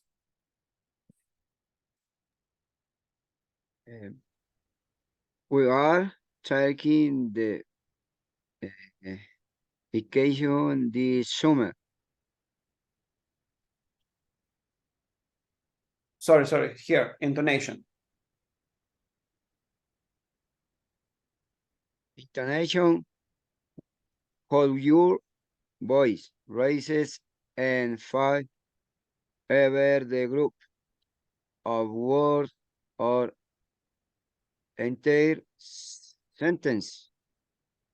So the intonation is how your voice rises or falls over the group of words or entire sentence. So again, we can use intonation to highlight or to put a stress on one word, maybe two words, but at the same time, as we said, it can fall as well. So our voice is not staying stagnant. It's not still. It's not like in one line. As I said, how your voice rises and falls over the group of words, entire sentence. This is flat. When I try to highlight, I would say how your voice rises and falls over the group of words or entire sentence. So again, I'm using my intonation, I'm using my voice to highlight the importance of what kind of two things. I want to focus here on the fact that the voice can rise or fall. So that's where I'm putting my emphasis. That's where I put my intonation up. Now, let's look at the specific techniques that we can do to help you with that. So let me just organize this. Okay.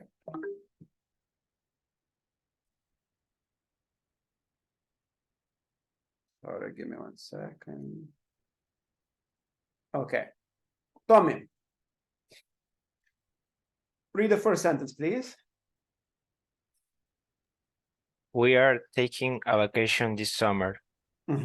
Now, so this technique is called a focus word. Okay, can you read that? At the bottom, focus word. Focus word, the most important word in a sentence, often shows new information. Okay, so that's what as I said, now we're going to go through a specific techniques of how we can use our voice or how we can use our intonation to make us sound better, more natural, and that's what you're hoping for. So the first technique, you don't need to remember them. I'm just putting and I will send this to our group. I'm just putting this so that you know what kind of things we are doing intentionally or not, because a lot of you, when you talk, you are already using these techniques, but you just don't know the actual name. So this one, we are highlighting the most important word in a sentence. It's called a focus word. We're focusing on that word. Like, this is the most important thing, what I'm trying to say about the sentence. So in this case, I want to say to someone that the most important thing, what I want you to remember, is the vacation or a holiday. We're taking a holiday this summer. Okay, that's what I want to say with the sentence. That I want you to remember the holiday is the most important thing. So that's a technique we're using. On that specific focus word, your voice goes up, and then once you finish that word, it goes down and it becomes flat. So this red arrow shows actually how your voice should sound like. Alejandra, can you try? With the focusing on the vacation.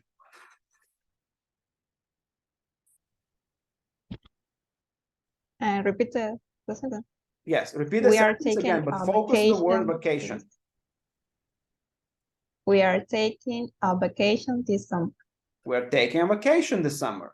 We're taking a vacation this summer. Again, vacation, your voice goes up. Try again, please. We are taking a vacation this summer. Very good. Javier? We are taking a vacation this summer. Okay. You see, now the way you're saying it sounded very flat. It's the same. You did not highlight any word. You say, we're taking a vacation this summer. It sounds the same. Try again. Emphasize when you reach the word vacation, lift your voice a bit up. We're taking a vacation this summer. Okay, try again. Javier, try again.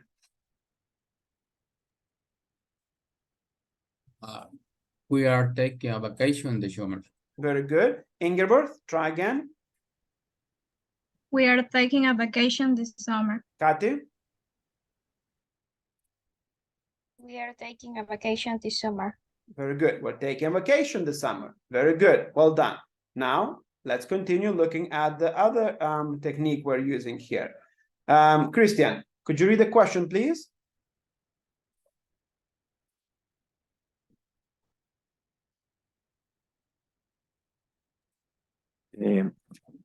We are not taking a vacation this summer. Do you guys think that this is a correct way of saying? No. Why not? The sound is in vacation. Yes, but look, so these are two identical sentences. Well, almost identical. We are not taking, or we are taking vacation this summer. The same sentences, correct? What is the difference between the two? The first one is like a question. The first or the second one? The first one, this one. This one, yeah, that's the second. So this one is the first one. We're taking vacation this summer. This is just a normal statement, okay, or a sentence. So you will need to have a full stop. Here you go. The second one is the question. So out of, again, when we are talking, and why I was saying that in English language, the tone or the stress that we put is very important, because from the same sentence, we can make a question. How do we do that? Only by using our voice. So if our voice is flat, no one will understand that you're asking them a question. But if your voice is moving, and this is another technique that we use for the questions, your voice rises up at the end. We're not taking a vacation this summer. We're not taking a vacation this summer. So again, you go flat, flat, flat, and at the end, your voice rises up. So that's how we're showing that we are asking someone a question, not just making a statement and saying we're not taking a vacation this summer. That's a statement. Now, by using my voice out of that statement, I can make a question. We're not taking a vacation this summer. I'm asking you. You answer yes or no. Okay? So that's the beautiful thing about the English language, is that by only using our voice, we can change a sentence to a question and the other way around. Okay? Let's try. Daniela. Remember, now it's a question. We are not taking a vacation on this summer. Very good. At the end, you highlight. Try again. We are not taking a vacation this summer. Very good. And again, you can highlight a couple of things. So if you want to say we are not taking a vacation this summer, you can also highlight the word not. Yeah, that's absolutely fine. So you don't have to just highlight one thing. You highlight what you want to be asked. Alejandra, can you try? We are not taking a vacation this summer. Very good. Eduardo? We're not taking a vacation this summer. Very good. Try again. We're not taking a vacation this summer. Very good. Luis? We are not taking a vacation this summer. Again. We are not taking a vacation this summer. Jessica? We are not taking a vacation this summer. A bit more emphasis on the end. Remember, we're trying to make a question here. So at the end, your voice goes a bit up. We are not taking vacation this summer. Again, Jessica? We are not taking a vacation this summer. Very good. Melissa Jimenez. Yes. We are not taking a vacation this summer. Again, more emphasis on the end. At the end of the sentence, raise your voice a bit up. Try again. We are not taking a vacation this summer. Very good. Lizzie. We are not taking a vacation this summer.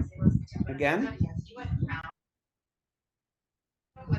We are not taking a vacation this summer. Very good. Well done. Okay, let's look at the next one.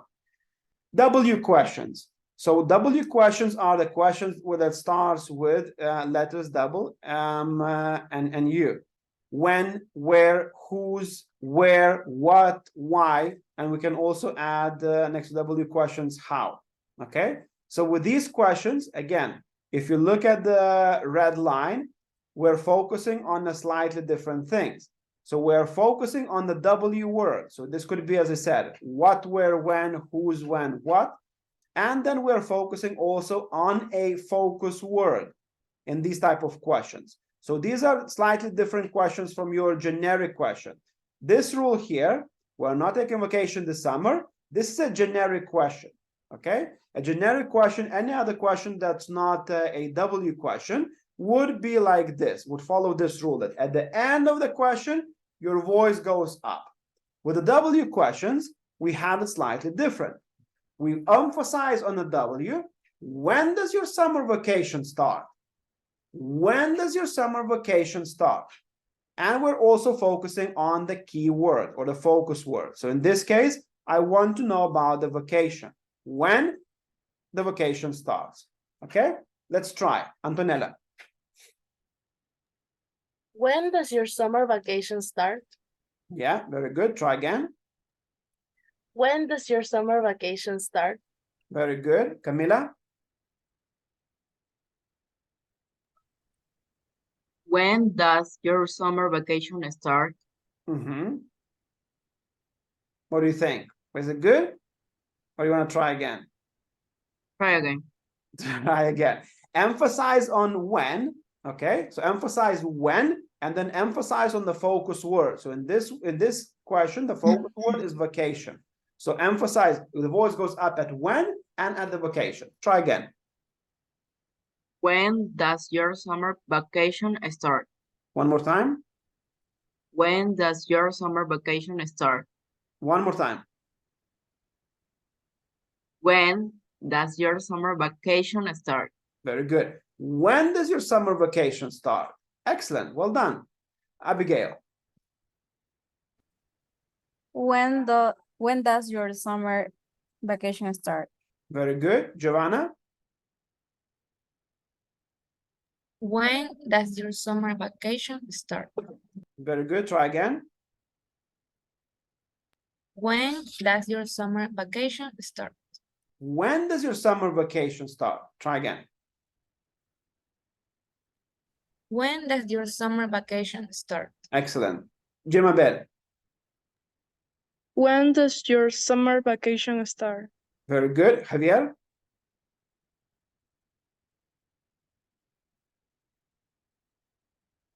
Your microphone. When does your summer vacation start? Very good. Try again. When does your summer vacation start? Very good. Okay. So remember, the key difference here is that for a generic questions, your voice goes flat, flat, flat, and you raise it at the end of the question. For WH questions, when, where, whose, who, what, why, you raised your voice on the WH word, when, and then on the focus word. So in this case, it's vacation. Very good. Well done. Now, if you want to check understanding, like if someone understood, am I clear? How many? You use the same technique as the number one, okay? Where again, your voice rises up at the end of the question. Walter. How many? How many? Tommy? How many? How many? Voice goes up to check that the person understood, okay? Or you can say like someone tells you, you need to pay $25. How much? The voice goes up at the end, okay? So this is for checking understanding. Now, this is a slightly different technique. Again, a question, but to check if when we have multiple choices, okay? So in this case, we have two options. Are you going to stay in a hotel or camping? Are you going to stay in a hotel or camping? So when you have two alternatives here, your voice goes up on the first one and down on the next one. If you have three options, it will be up for the first one, up for the second one, and down for the third one. Okay, so one more time, let's look how it is in practice. Are you going to stay in a hotel or go camping? Do you like carrots, potatoes, or cabbage? Okay, so when we have a list of selections, 1, 2, or 3, or 4, or 5, it will always be like this. The first one we emphasize, the first option goes up. And then for the last one, it goes down. Okay, Maria Jose, let's try. Are you going to stay in a hotel or camping? Try again. Remember, the first option, so the first option here will be a hotel. Second option will be camping. So the first option, the voice will go up. And then the second option, your voice will go down. Try again. Are you going to stay in a hotel or go camping? Very good. Very good. Well done. Maholi. Are you going to stay in a hotel or go to camping? Try to put your voice a bit down. So try again. Are you going to stay in a hotel? The voice goes up as this arrow shows here. Are you going to stay in a hotel or go camping? The voice goes down. Try again. Are you going to stay in hotel or to the camping? Very good. Daniel?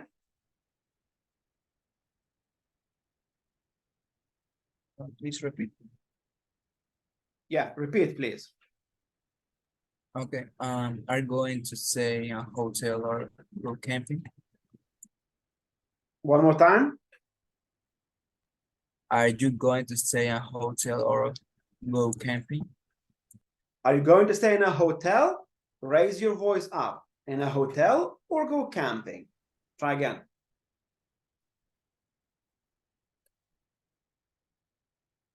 Try again.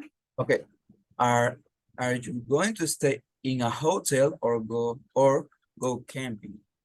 Or go camping. Or go camping. The voice goes down. Fernanda. Are you going to stay in hotel or go camping? One more time.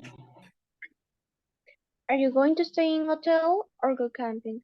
Very good. So again, these are two alternatives we have here. We have hotel or camping. The first alternative, the voice goes up. For the second alternative or second option, the voice goes down. If we had three options, it would go up for the first one, up for the second one, and down for the third one. Abigail, can you try? Are you going to stay in the hotel or go camping? One more time. In a hotel, highlighted. So put your voice a bit up. Are you going to stay in a hotel In a hotel. Put the or voice go up. camping? Mhm. Or go camping. Try again the full sentence.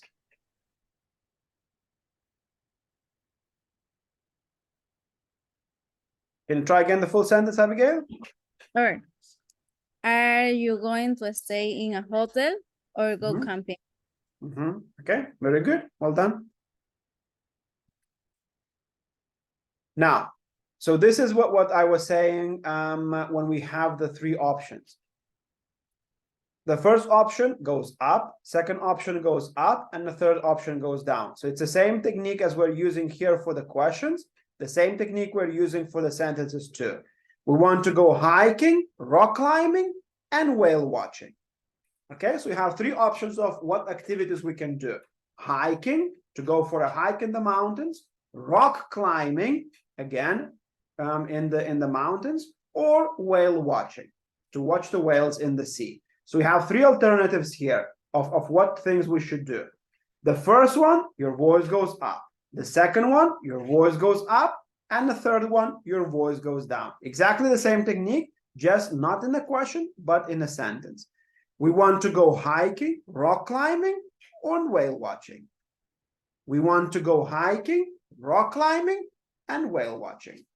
Okay, let's try. Jaime.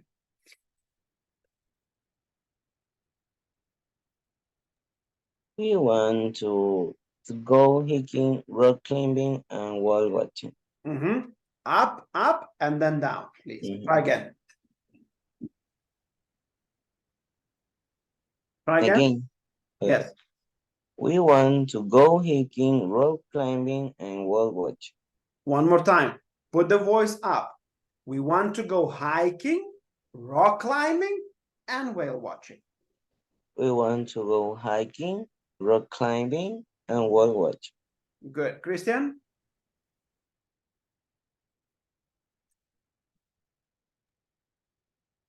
We want to go hiking, rock climbing, and whale watching. Try again. Hiking, go, raise your voice up. We want to go hiking, rock climbing, and whale watching. Try again. Christian, try again.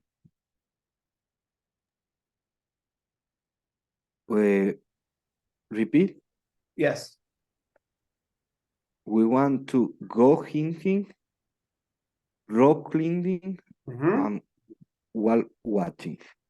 Hiking, can you repeat that? Hiking. Hiking. Rock climbing. Rock climbing. And whale watching. and whale watching. Very good.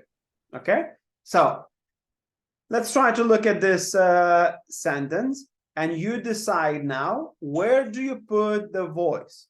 Okay, so as you can see, there is no red line to indicate where your voice should go up. So read this sentence with appropriate intonation. What are you trying to highlight here? Okay, Daniela.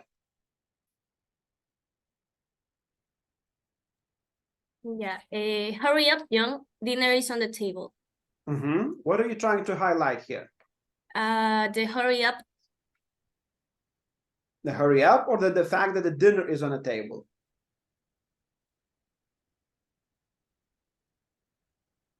What's the most important thing here? To hurry up, or the fact that dinner is waiting? The fact that dinner is waiting. Absolutely. The fact that dinner is waiting, that's why you need to hurry up. So the most important thing, or the focus word here, will be dinner, correct? So try again, highlighting dinner. Hurry up, John. Dinner is on the table. Very good. Hurry up, John. Dinner is on the table. Dinner, the voice goes up. Enrique, try the same thing. Hurry up, John. Dinner is on the table. Very good. Next. Dinner is on the table. Very good. Again, this is your generic question. It's not WH question, okay? Not what, where. So for your generic questions, the focus will always be, if it's a question mark, it will always be the voice rising at the end. Dinner's on a table. Dinner's on a table. Okay, very good. Next.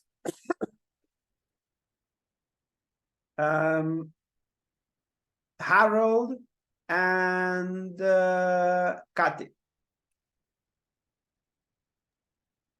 Do a turn.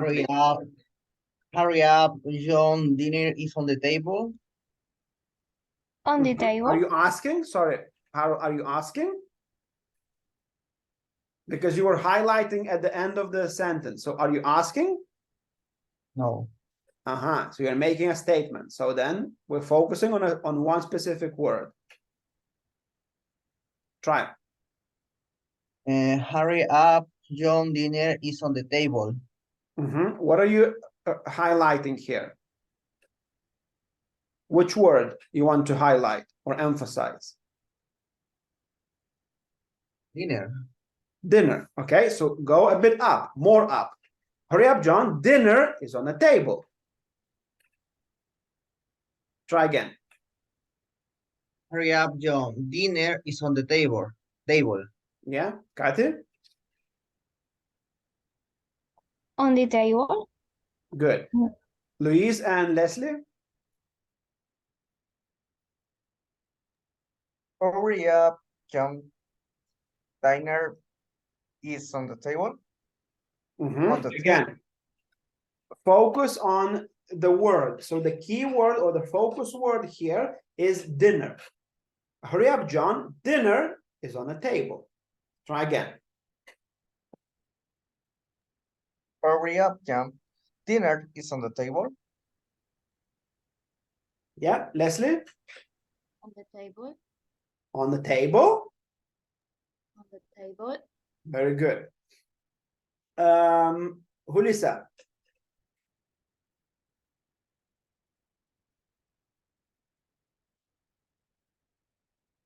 And you going to Cuenca, Machala, Quito. Or where? Quito. Yeah, so here we have a question, and here we have three alternatives. Okay, number one, number two, or number three.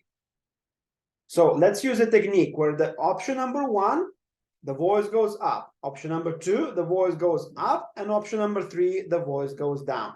Try again, Julissa.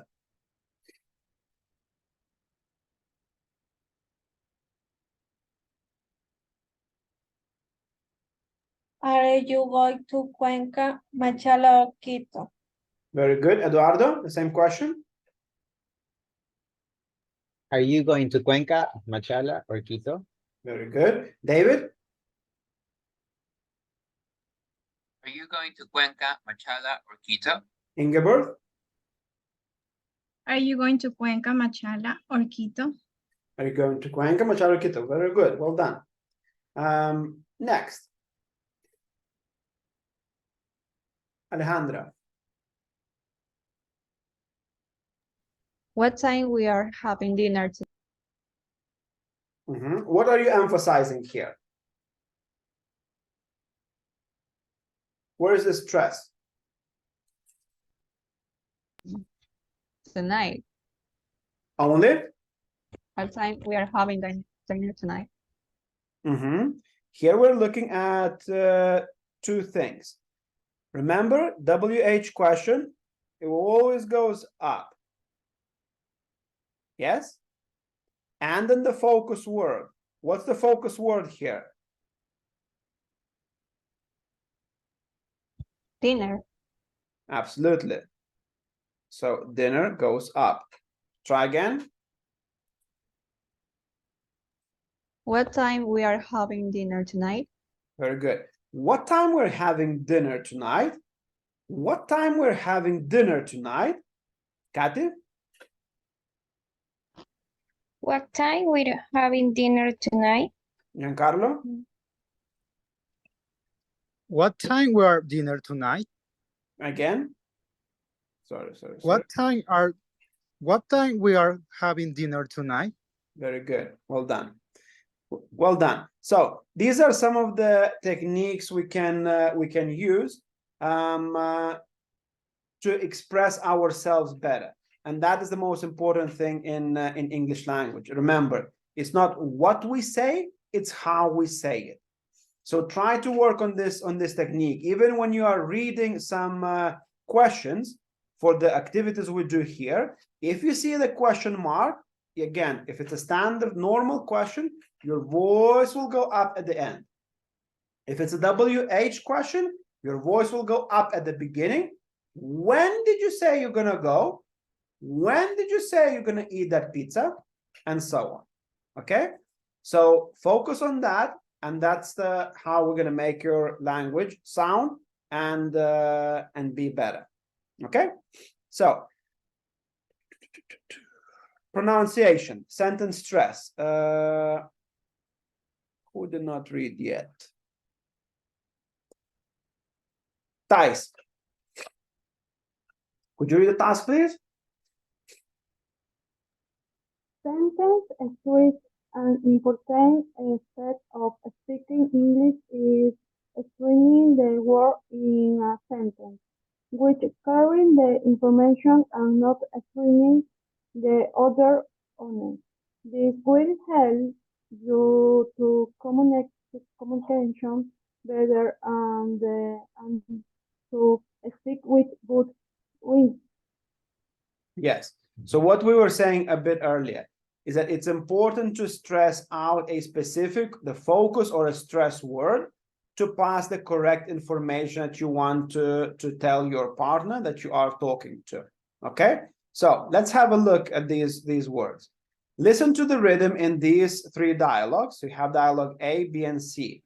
Where the letters are in bold, those are obviously where the highlight or the stress is.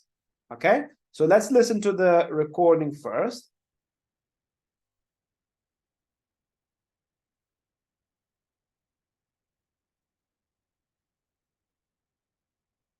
Can you see my screen? Yeah. 1.21. 1. Are you coming home for dinner tonight? No, I'm going out with my friends. Okay, so as we can see, the key information here, what the mother is asking, if her son or someone, the relative, is coming home and dinner tonight. So these are where she puts the stress in her question. Now, the key response or the key stress where the son is answering, saying, no, I'm going out with friends. So that's where he puts the emphasis on these three sentences or words. Second one. 2. What are you going to do in the summer? We're going to rent a house with my sister and her husband. Okay, so again, sister and her husband. Can you feel how the voice is going down on the husband? It is still stressed, but the voice is going down because here you have two options or two alternatives. Sister and her husband. Sister, the voice goes up, and her husband. So that's the second technique that we saw. And the third one? 3. Do you think they'll have children soon? I don't think so. Not for a few years, anyway. Okay, now.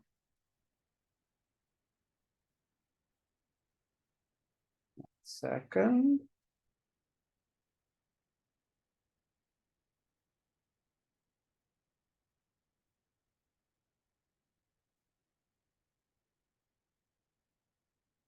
So you can see this in your Moodle. I want us to, for a minute or two, to go into the breakout rooms and practice this with your partner. So again, those letters or those words that are highlighted in bold, they are the ones you should be focusing on. So the voice goes up on those specific words.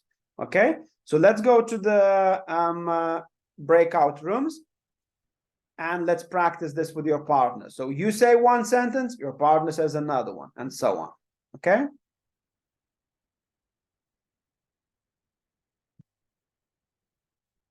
Okay, go to the breakout room. Read this out loud to your partner. And again, emphasize or focus on these stress words. Okay, go to the breakout rooms now. We have 3 minutes for this activity.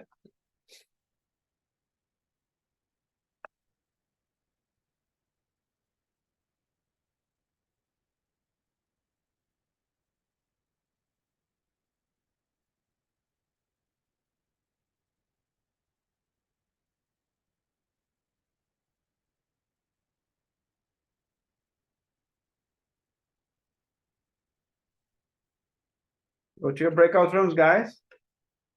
Enrique, Jessica, Joanna, Jack. Enrique, go to your breakout room, yeah?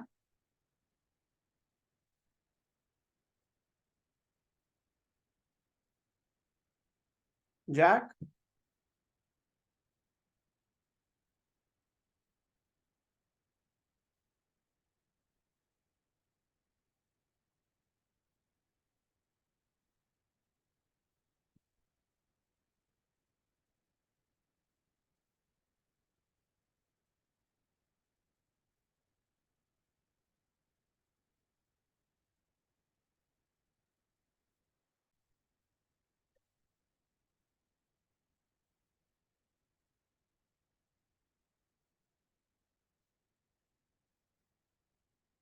What happened? Why so quiet? Practice, practice, practice. Giovanna. Number 1. Are you coming home for dinner tonight?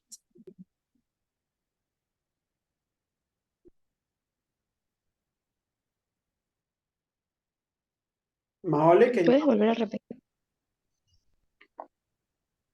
if you check the WhatsApp group, I sent you the script there. Okay. And it's also on Moodle. Are you coming home for dinner tonight? No, I'm going out with my friends. Yeah, try again and then change parts. So then only ask and you, Giovanna, reply. Okay, go for the 3 dialogues. Okay. Okay, go ahead.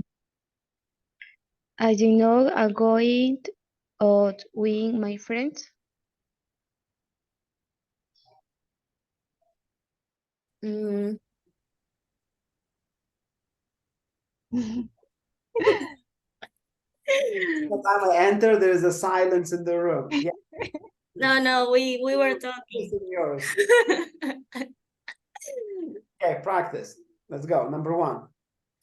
Are you coming home for dinner tonight? No, I am going out with my friends. No, I'm going out with my friends. No, I am going out with my friends. Good. Continue. What are you going to do in the summer? We are going to rent a house with my sister and her husband. My sister and her husband.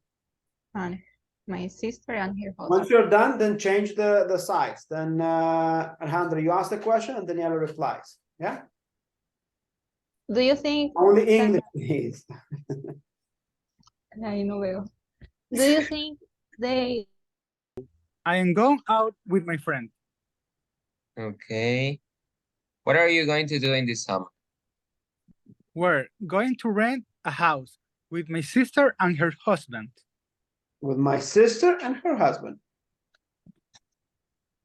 Okay. With my sister and her husband. Do you think they'll have children soon? I don't think so, not for a few years anyway. Yeah, continue and then change sides, okay? So then David, you reply and then Giancarlo asks the same questions. Yeah? Okay. Continue. Okay. Are you coming home for dinner? Now, I missed it. Hello? Why is this so much quiet? Because we already finished, like, repeat this like for 3 times. So we said, well, when the mister comes in, we're gonna Did you repeat. change the sides? Did you? Yes. Yes. Answer? Yes. Okay. And now I'm gonna start with the questions. Tahis. Oh, are you coming home? No, I'm gonna start with this. Are you coming home for dinner tonight? No, I am going out with my friends. What are you going to do this summer? We're going to rent a house with my sister and their husband. No. No, I'm going out with my friends. No. What are you going to do in the summer? We're going to rent a house with my sister and her husband.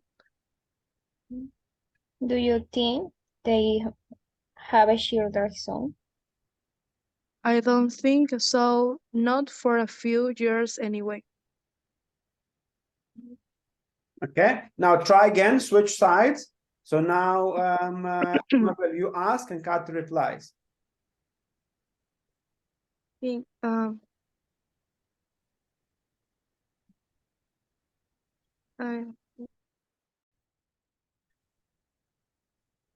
Very quiet. What happened? This is the pronunciation from Yeah. Go ahead. If you finish asking, then change the side. So let's say if in the first role play. Yeah. We try the turtle way. Okay, try again. The first one. Okay. Okay. Are you coming home from dinner tonight? No, I'm going out with my friends. Again, no, I'm going out with my friends. Yeah, try. No, I'm going out with my friends. Very good. What are you going to do in the summer? We're going to rent a house with my sister and her husband. Do you think they have a children's song? The next one is, are you coming home for dinner tonight? No, I am going out with my friend. What are you going to do in the summer? We're going to rent a house with my sister and her husband.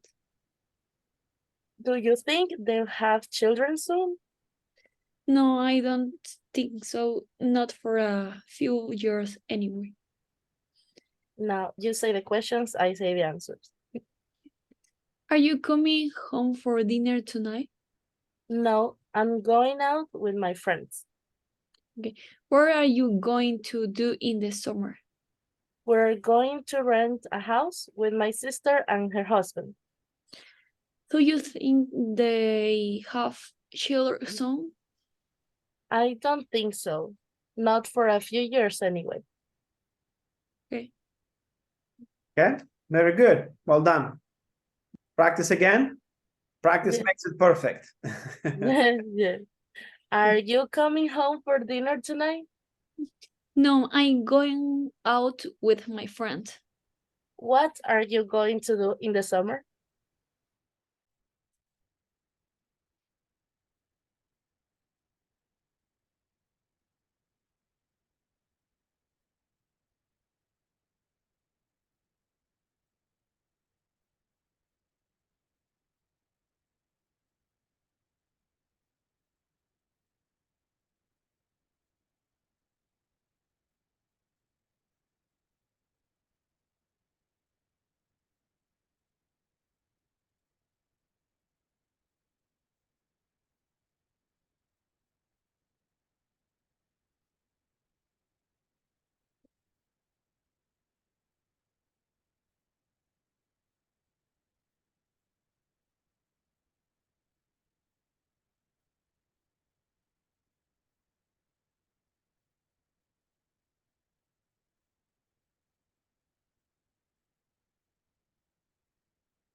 Okay, let's wait till everyone returns.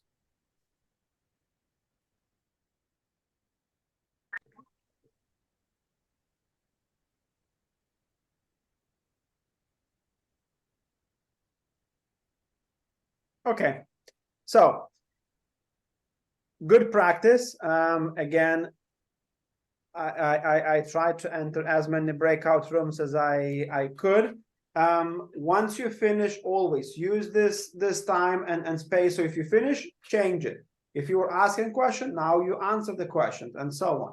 So do this from both perspectives, but very, very good for those rooms that I managed to enter. Now, in this unit in particular, we're focusing and we're talking about the family, correct?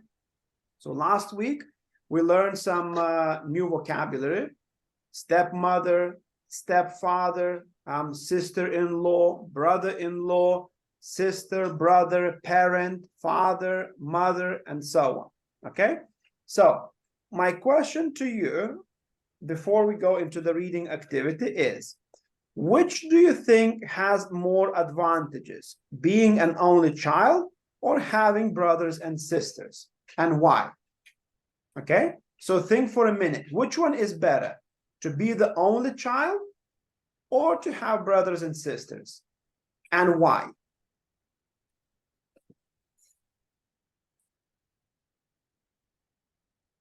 Okay, Lizzie, what do you think? Which one is better? Only child. Own child. Why? I like solitude. You like to be alone? You don't want to share nothing? Okay. Who agrees with Lizzie? Who thinks that being an only child is better? I don't understand. Who thinks that being an only child is better? Raise your hand. Okay, David, why? Because I am actually the only child by my parents. So I see in other people, friends, other family, that is very complicated because sometimes brothers fight each other, complain each other. So yeah, I think that's why. Okay, very good. Who else thinks that being the only child is better? Raise your hand.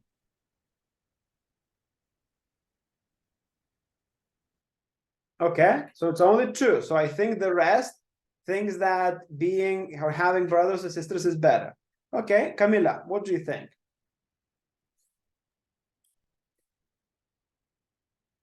I think it's better having brothers or sister because it feels good to have someone to talk and have great times with my brothers. Okay. Abigail, what do you think? I'm sorry, please. What do you think? Which one is better, to be the only child or to have brothers and sisters?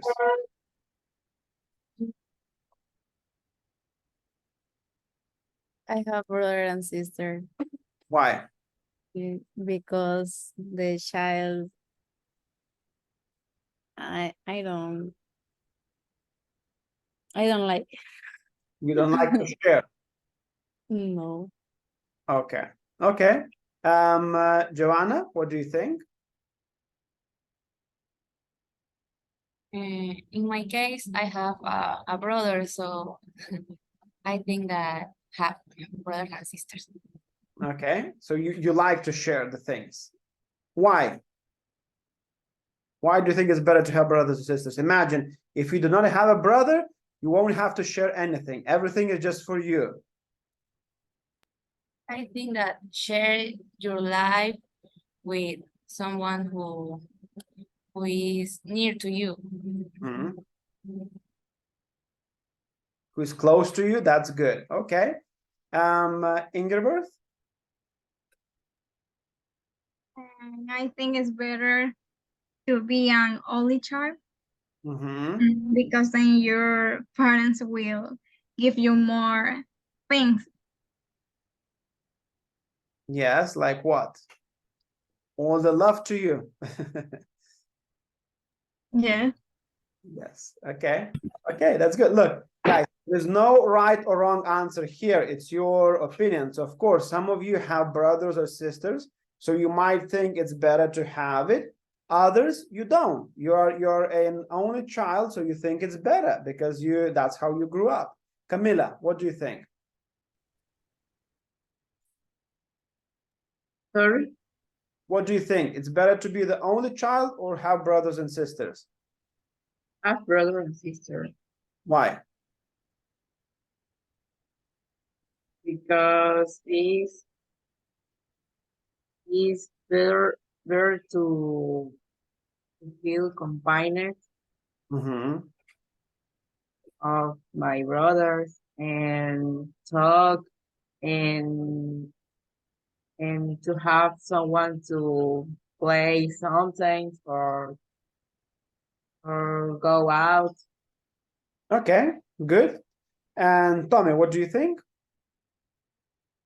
I think good brothers and sister is better because I think it's boring and sad to stay alone. So if I have a person, I can share moments and I enjoy with this person. So I think this is better. Okay. Okay, very good. Now, to finish off the activities today, I want you to log in back to Moodle. I want you to log in to the same 1B student book and then scroll down to the activity number 5D. Okay, look at the highlighted words in the text, try to work out their meanings from the context, then match with the definitions 1 to 12. So, so again, very quickly read the two texts and see which one of these words had a certain meaning. Or actually, because I think it's going to be little time. Okay, let's do this. Let's just do the reading part first today, and then tomorrow we're going to go through the matching. So don't do that activity yet. Let me just share my screen with you guys.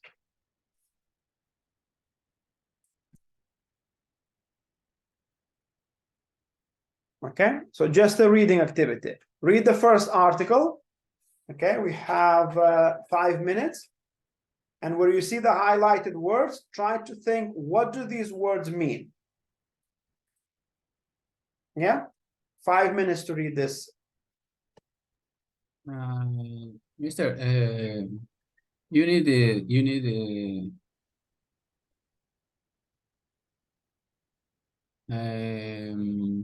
1B? So, no, read what you have on the screen. Just read the screen. Don't do any activities from Moodle. Read what you have on the screen. Yeah. Okay. Read this activity. Just not activity. Sorry. Read the article. The younger brother. Okay. Read it and try to think. What do the things in yellow? What do they mean?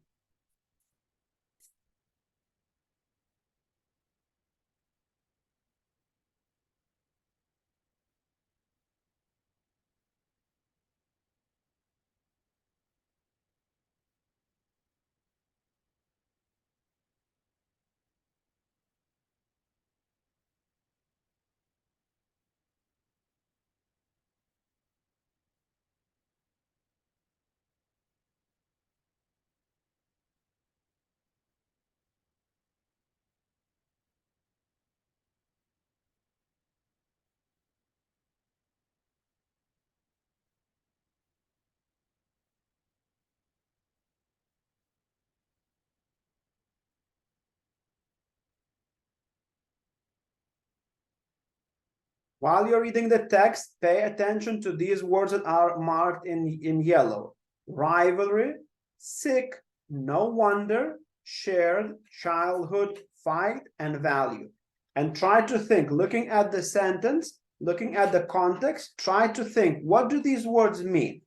If you don't know the meaning, okay? Just that. Read the text and pay attention to these yellow words.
Okay, 2 more minutes to finish reading this text, and then we're going to go to a second part of the text. Okay, so just read it and try to think again. What do these words in yellow, what might they mean? Look at the context, look at the full sentence, and try to understand the meaning of those words if you don't know them.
Okay, now let's move to the next text or the second part of the same text. Okay, so again, the only child, journalist Sarah Lee, read the text and look at the words boarding school, adults, a gathering, a gang, and aware of, and try to think, what do these words mean? Okay, read the text.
Mister, ¿puedo hablar con usted al final de la clase?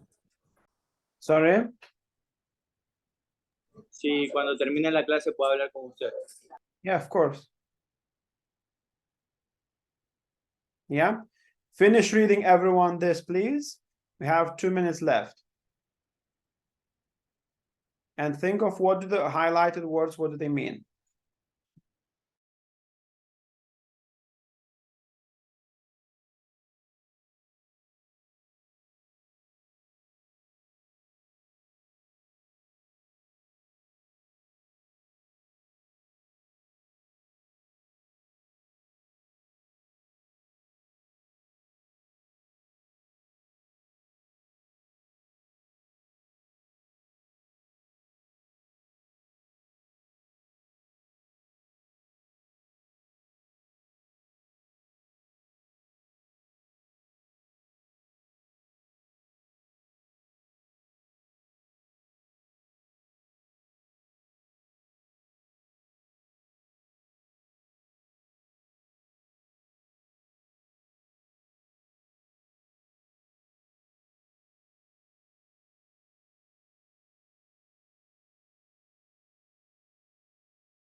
Mr. You are in Your mute. mic is off. Of the micro.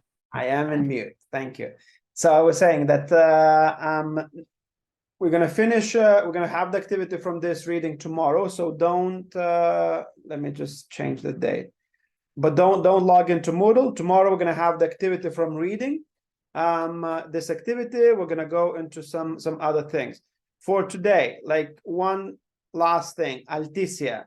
Please, if you have a chance today, sit at least for 5-10 minutes and work on the Alticia. Okay, it's very, very important that you don't wait until the last day. You don't need to lose the points for that. You need minimum 50% by next Monday. Okay, so please do sit properly, spend some time on the Alticia so you get the points there. Don't wait until the last minute. 50% must be completed by the 11th of December. Okay, and then the other 50% later on.